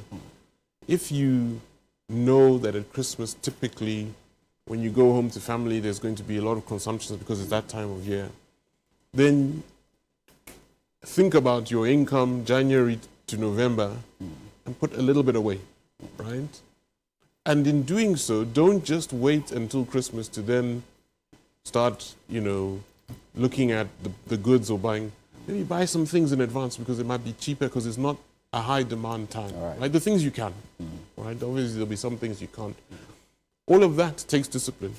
I see. So in the spirit of that, even before we come to the issue of discipline, are you able to, on top of your head, for example, propose a financial plan for our listeners, our viewers? Say somebody has a salary of 3,000 Ghana cedis, side gigs 1,000 cedis, maybe gets another things, another 1,000 Ghana cedis, bringing everything together at 5,000 Ghana cedis a month. If you're able to propose such a plan, what about the issue of flexibility? How much flexibility, the level of flexibility in that particular plan? Then we'll conclude with the issue of, you know, discipline. Sure. Look, proposing a plan is quite challenging because it's dependent on your specific circumstances and wants and needs. So it's something that I would say, you know, you should think of and perhaps bounce off a trusted friend, right, or family member. But I'm unable with such a broad audience to be able to do something. It would be very generic, and I wouldn't want to take somebody down a path that you know, may not be appropriate for them. What I would say is that, as a rule of thumb, you know, if you've got some regular income, no matter how small it is, do try and save, right? And saving is important. The way I can tell you from personal experience, it has worked for me, is, you know, when I started out, I was a neutral. I spent everything I earned and struggled to put anything away. Got a little bit of an opportunity, took a step up. So I was earning a little bit more. I did not increase my spending. That additional item, as soon as the salary arrived, I put it in a savings account. I see. So I didn't feel that. And then you build up a savings pot, that gives you options. That's also a bit of discipline in there, if you ask me. And so it's one thing to plan, it's another thing to follow through. And so what's that one non-negotiable tip when it comes to financial planning? How to stay the course, how to be disciplined in order to secure your future? And is ABSA offering any form of support or advice in that regard as well? You can combine the two questions. Sure. And then we conclude. Sure. So the first one I'd say is, make the savings as soon as you can in the month, right? And make them on a regular basis. It needs to become habitual. Right. So if you're a salaried worker, as soon as your salary lands, whatever it is, 10%, 15%, 5%, 2%, 1%, whatever it is that you decide is appropriate, set it aside. Move that and set it aside. And then work out your life from what's remaining, right? I see. And then if you're a small business, then maybe make it, because your income fluctuates a bit, same principle, but make it a regular thing.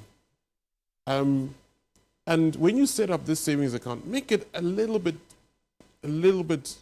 difficult to take the money out, so that you have to think before you do that. And the reason I'm saying that is, you may have a genuine need for the savings, but in terms of discipline, just give yourself the opportunity to really think about, is this the best use of this money at the time?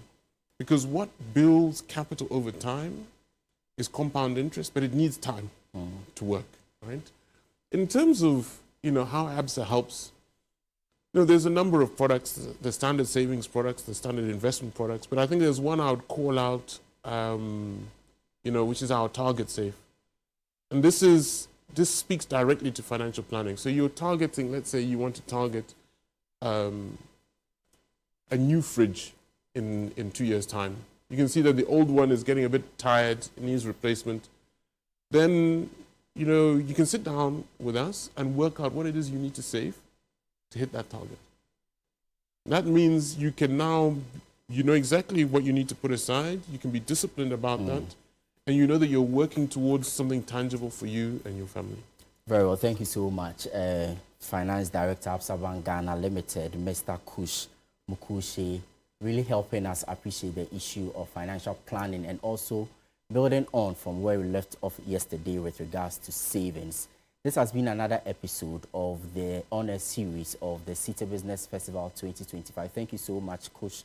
We hope to see you some other time. The 2025 edition of the City Business Festival is powered by 97.3 City FM as well as Channel 1 TV. We are sponsored by Absa Bank Ghana Limited, MTN Ghana Limited, as well as Zonatech Ghana Limited. I am Neil Atilati. Thank you so much for tuning in.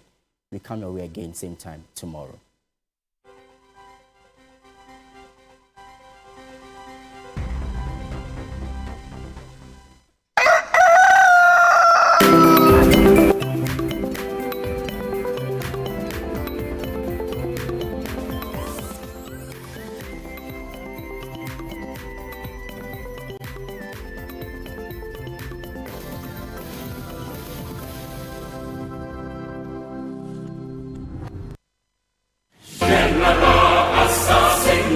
Calling all farmers, agribusinesses, and innovators, this is your chance to shine. Channel 1 TV invites you to exhibit at Agri Fair 2025, one of Ghana's largest agricultural exhibitions. From Friday 20th to Sunday the 22nd of June, the A4 Sutherland Children's Park in Accra will come alive with the very best from Ghana's agribusiness sector. Are you a farmer with fresh produce of any kind? Be it crops, livestock or poultry, fisheries or aquaculture, or you're a supplier of agro inputs and processing machinery? This is your platform to connect with the world. AgriFair 2025 is more than an exhibition. Showcase your fresh produce, share your expertise and experience, and grow your business. So, to all farmers with fresh produce, livestock or poultry, fisheries or aquaculture products, come, sell, network, and expand your business. AgriFair 2025, where culture meets innovation. Register now to secure your spot. Call us on 0205 973 973. Come one, come all. Enjoy the freshest farm produce at unbeatable prices. And treat yourself to sizzling kebabs made from beef, mutton, pork, chicken, and more. Great taste, great value. Don't miss out. The AgriFair 2025 is powered by Channel 1 TV with support from 97.3 City FM and is proudly sponsored by Exim Bank, Legacy Crop Improvement Center, and Development Bank Ghana.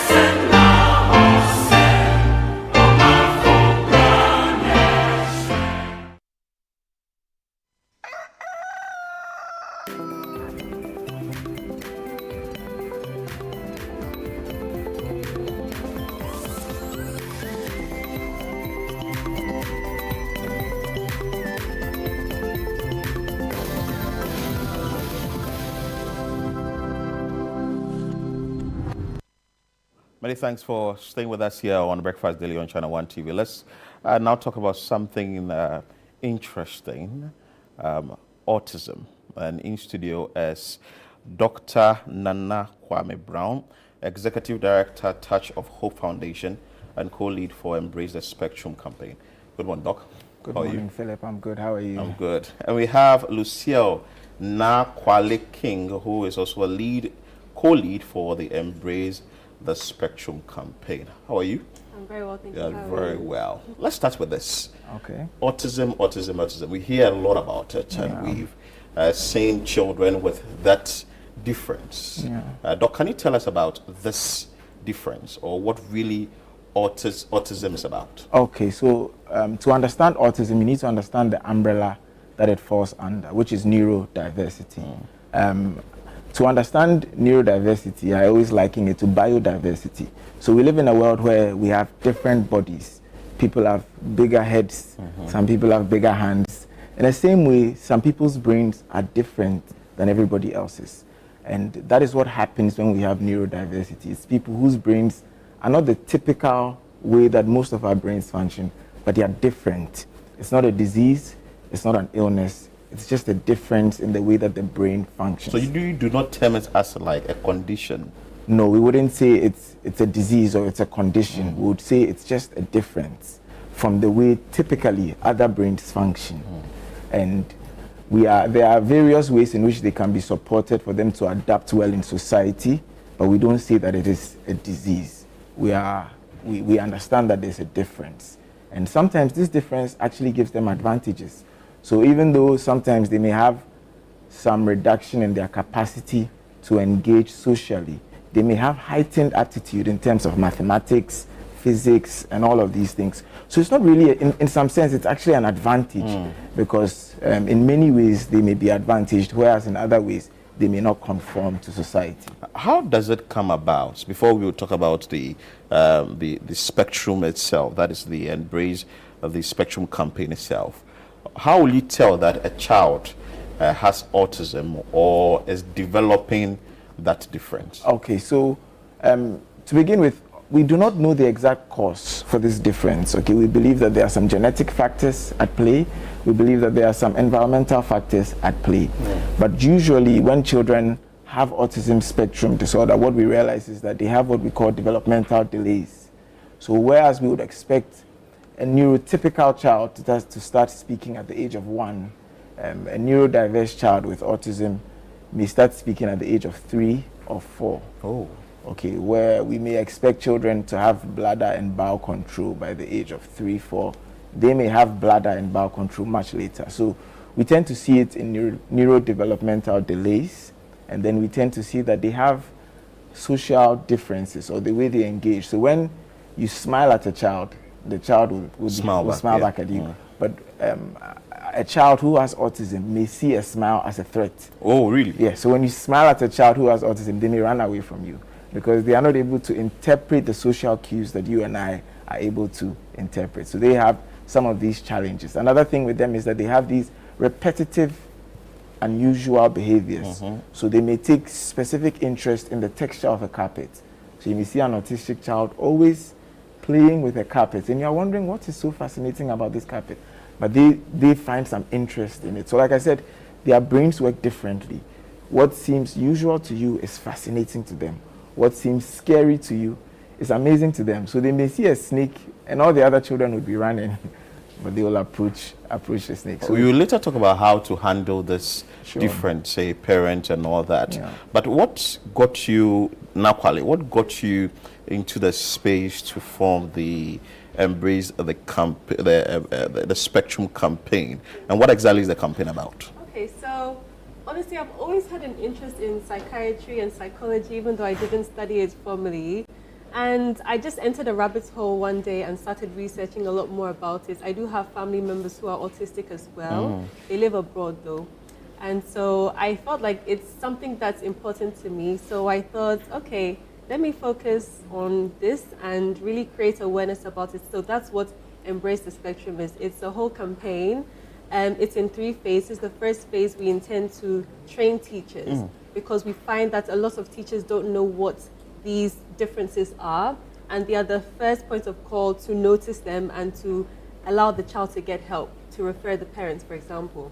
And then we're going on to do a social media campaign and then eventually a media campaign. So what this is we're creating awareness, we're reducing the stigma, we're trying to change the narrative that people have of these neurological differences. You know, like they're not diseases, they're not conditions, they should not be outcast if someone has, you know, autism or ADHD. So that's a gist of the campaign. So such an interesting campaign. Yeah. But before we come to the details of the campaign, let me find out from you, Dr. Brown.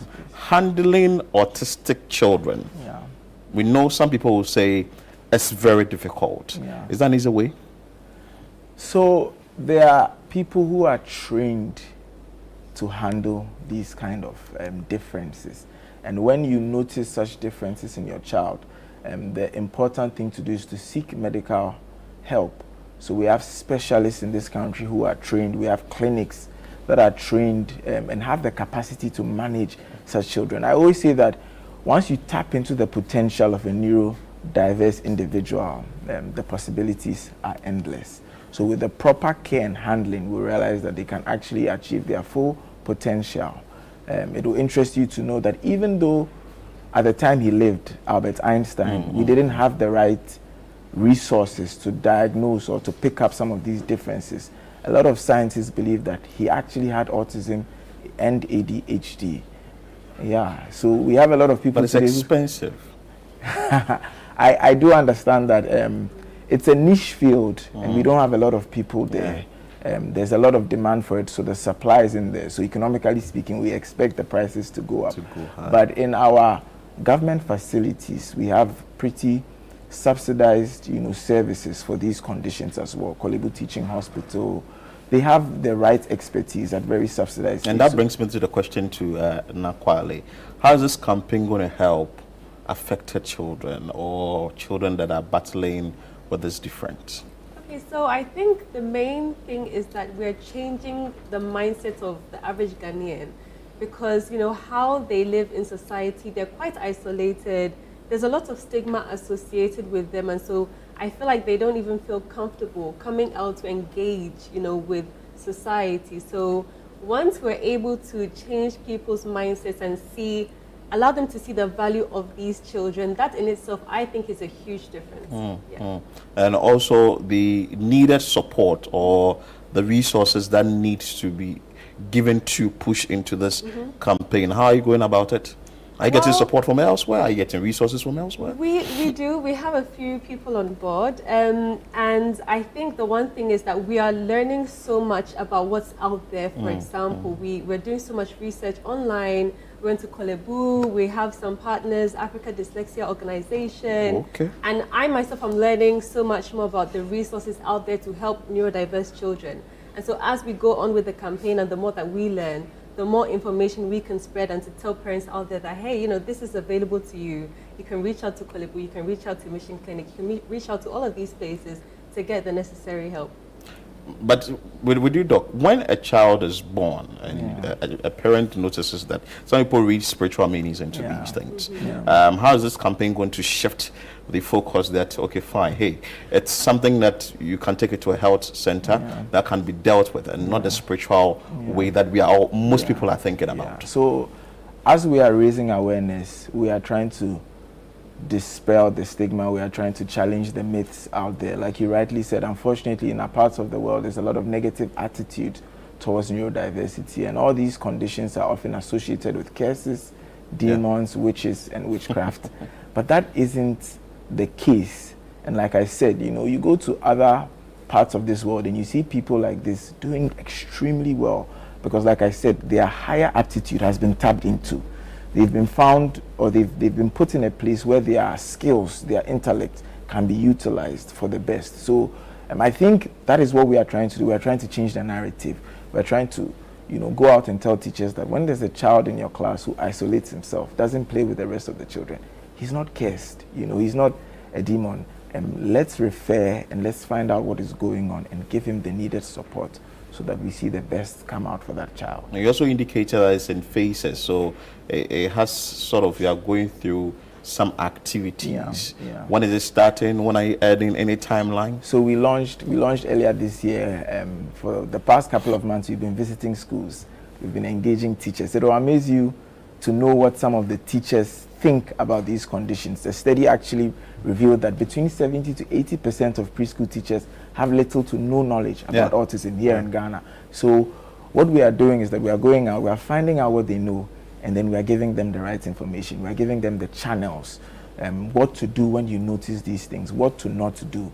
And we've seen a lot of fruits. We've had a lot of positive feedback from teachers so far. We'll be transitioning into social media and eventually a traditional media campaign where we'll be coming to the TV stations and radio like you started today. Definitely to raise awareness. But are there other engagement with, say, parents and getting associations? I know there are groups that are handling these things. Are you engaging those? Yes, so like Lucille said, we have Africa Dyslexia Organization on board. We have Kolebu Teaching Hospital on board. We have Mission Pediatrics, Mission Clinic on board.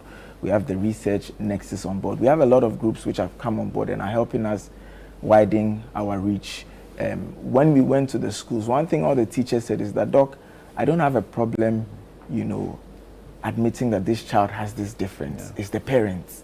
Because once we tell a parent that we suspect that your child may have ADHD, that they say you're a bad teacher, and because you can't teach well, you want to put something on my child. So definitely parents are a major stakeholder in this campaign. If we do not reach out to them and change their perceptions, we will not see the kind of fruits that we want to see from this campaign. But Lucia, from what you have seen so far, you think the country has a lot to support children like these? I think the country is trying, definitely. I believe the country, especially with the fact that they believe in inclusion, including these children in mainstream schools, I think that's wonderful. I'm for that. But I think we have a long way to go. A long way to go. Yeah. So we hope that, we get all the support that we can, because this is such an important cause for me, for you, for everyone. I think we should all support it. And that brings me to my next point. We're actually having an event. Good. It's called Spectrum Sports Day. It's on the 7th of June, this Saturday, and we're raising funds for the campaign. So we want to say thank you to our sponsors as well, Mr. Woos, Easy Afrique, and the Plus App also for supporting us.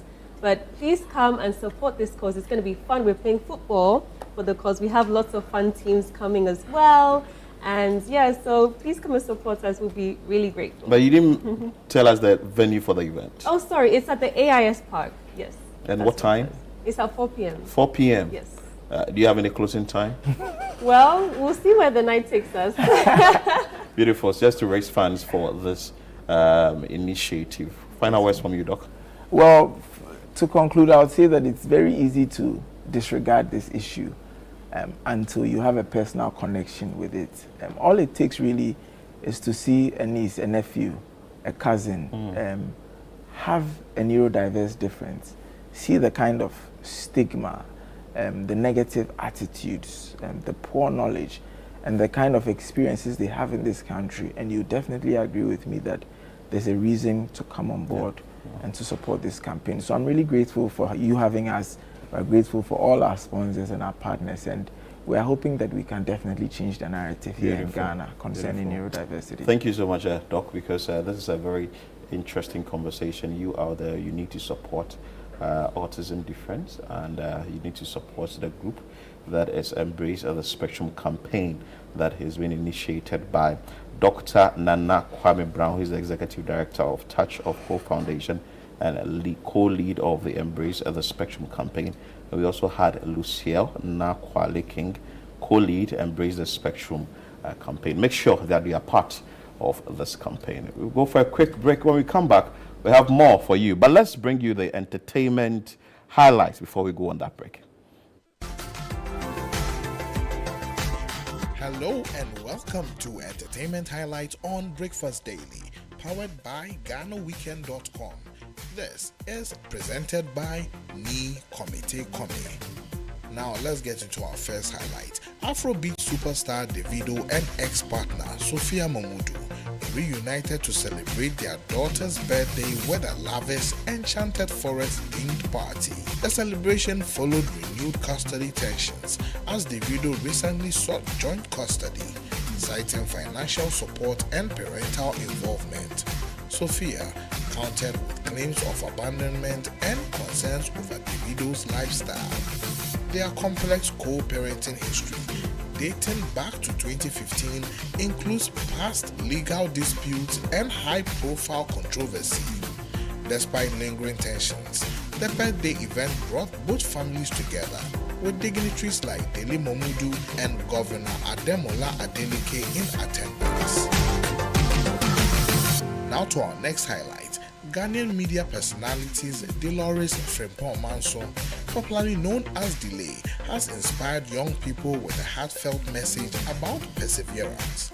In a Facebook post, she recounted once being homeless and unable to afford a proper meal, yet now leads a successful enterprise, Delay Foods, which has expanded to 10 product variants since 2004. Reflecting on her past struggles, Delay expressed gratitude for her journey and encouraged the youth to remain hopeful, declaring, and I quote, "Never give up on yourself. Help is on the way." End quote. Now let's get into our next highlight. Burna Boy has fired back at critics who condemned his offer to stage a free concert in Burkina Faso, a nation currently navigating political upheaval under military leader Captain Ibrahim Traoré. The Nigerian superstar expressed shock at the backlash, labeling detractors as unqualified to question his actions in Africa. "Burn in hell," he wrote to critics, stressing his independence and integrity. Despite cancelling the Burkina Faso show, Burna Boy continues a successful 2025, having filled Paris Stade de France and Manchester's Coupe Arena, with his 8th album, No Sign of Weakness, on the way. Now to our next highlight. The City FM Foundation has been honored as a media hero at the MTN Heroes of Change finale for its outstanding societal impact, known for projects like COPE, the Easter Orphan Project, and the Tidal Wave Relief Project. The foundation has consistently supported education, orphanages, and disaster victims.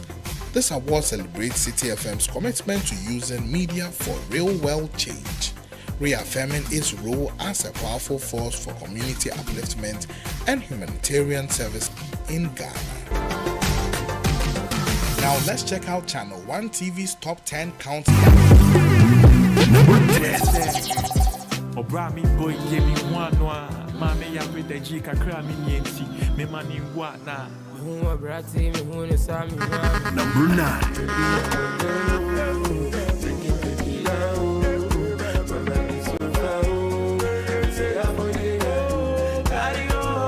Number 8.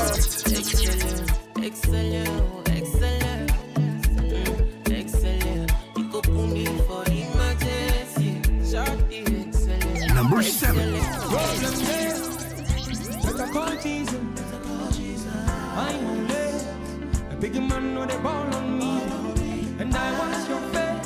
Number 6.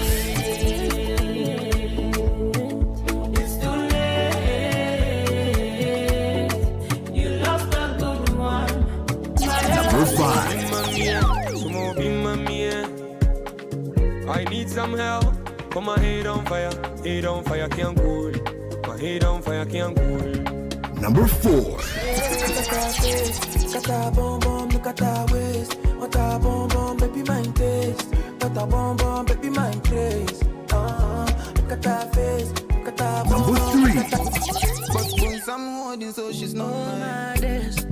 Somebody steal my baby. You know that I carry your love. Cause mama go back up, no. Number 2. Don't forget about me so soon. I saw it go.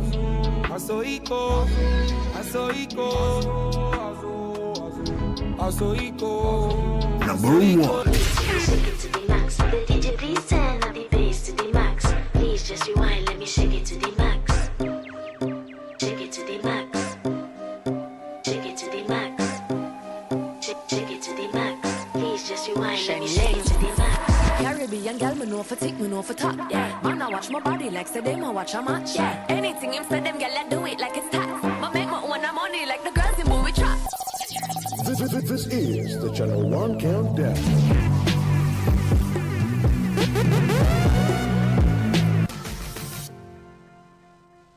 Now that will be it for entertainment highlights on Breakfast Daily, powered by GhanaWeekend.com. Stay with Ghana Weekend for more updates on your favorite celebrities, events, and everything pop culture in Ghana and beyond. Follow us on Facebook, Instagram, X, and TikTok at Ghana Weekend, and subscribe to our YouTube channel, Ghana Weekend TV. My name is Ni Komite Kome. Thank you for staying with us. Today is June 3rd, and 10 years ago today, a very sad incident happened at the Kwame Nkrumah Circle that took away about 150 lives of Ghanaians, whom by no fault of theirs found themselves at the place. It had to do with a downpour as well as fire gutting the place. 10 years down the lines, what has become the fate or the lives of those whose families were affected, and even those who are living with the scars daily, what has become their fate 10 years down the line? We here at Channel 1 TV and City FM have put together a story or a documentary to see the journey or to look through the journey 10 years down the line. What has become their fate? What have they been up to? How are they grieving? Because look, if something of this magnitude happens to you, I don't know how anybody is going to recover. And the man behind the story, David Kwekusechi, is here this morning to join us. He's no stranger to you at home and us here at Channel 1 TV. Kweku, good morning. Hi. Good to see you, but you are not here on a very pleasant note. So, talk to us. June 3rd, 2015. We are in 2025. It's been 10 years. You were on the field to speak to the affected families, those who lost relatives, and even the survivors. What has it been like, or what is this documentary seeking to achieve? What are we looking at? Well, basically, I mean, if you think about it like this, anybody who is 25 years old today was only 15 when it happened. Right. Okay, just think about that for a second. What does it mean? 25, where are you? You're in your working life, beginning life, you know, you started to engage real business and working, right? 15, you're still in school. You're not even in tertiary school. In tertiary, you are in second cycle. Yeah. You know, that's where you are. You know, so 10 years is a long time. But the question I asked myself was, how many people actually remember what happened that day? You know, and there's all kinds of different stories about what happened here, what happened there. And then, you know, with time, stories fade. And then people start to create other things that were not really part of what it was. So what I sought to do was sort of crystallize everything, put it together and say, listen, here are the voices of people that were involved at the time. Not necessarily directly involved, but I got some people who were also directly involved. Some people who were affected by the incident, the fire incident. And then other people like the assemblyman, who was the assemblyman for the area at that time, what is his account. And then of course, you know, because City FM, 97.3 City FM is positioned where it is, on Dr. Morton Loop, we are literally 3 to 5 minute walk from this incident, right?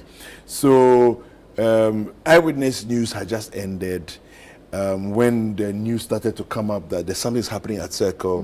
OJ had left the studio and said, listen, he's good. Sky was on air and broke the story initially. So OJ left together with Maoli Chikata. They went down to the flood zone. At the point I hear they separated and couldn't find each other. You know, it was crazy. And so a lot of that. So basically, I'll try to just speak to a few people, not too many, but just sort of to piece the story back together. So it's a retelling of the story of what happened that day, you know. And also because, I think it's important because June 3rd every year seems to be a day that has unusual rains, you know. So already, I think yesterday we were given meteorological warnings. Today, tomorrow, rains are going to come. Storms are coming from, you know, eastwards towards Accra and all of that. So for me, I think that it's important for all of us to watch this documentary at 7 p.m. today and just see what happened that day. People died. 150 is just the conservative number. Because there are people whose bodies were never recovered. Yeah. Those numbers are not added to the 150. Yeah. You know, Alex Mensah, who we speak to in the documentary, he got burnt and he had several operations to try and make himself look a little more human, as it were. But his face he's badly scarred. Okay, and he said, for example, his mate, he's a driver. His driver's mate, they've not found his body till today. Whoa. Wow. Yeah. It's not, and there are several others, you know, whose bodies have not been found. You know, so imagine the people, the families who can't have a certain kind of closure because the corpse of their loved one was never recovered. All they had was a phone call and says, it's raining, but I mean, I'm at Circle, I'm trying to get, you know, I'll figure my way out and get home. They say, okay, please be careful, try and come home safe. And that the was person it. never came home. They didn't find the person's body. Wow. You know, that's it. So it leaves you hanging.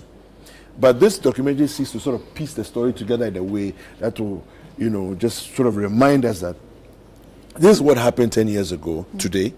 And maybe also we should look at it closely and ask ourselves the question, what have we done? You know, to make sure that such a thing never happens again. So that's it. Kweku, so what time is the documentary airing? Where can we watch it? 7 p.m. right here on Channel 1 TV. Great. Yes, Will we stream live on our YouTube as well? Yes. For those who will not be able to watch from home if they are not home yet. Yes, we will. Right, thank you so much. And then you've done a great job. So if you're watching us this morning, tonight at 7 p.m., you need to stay glued to your TV set. If you're not home yet and you're on your way home, you don't get to miss out. You can watch it on your phone. Just log on to our YouTube channel at Channel 1 TV and then catch all that happened on June 3rd, 2015.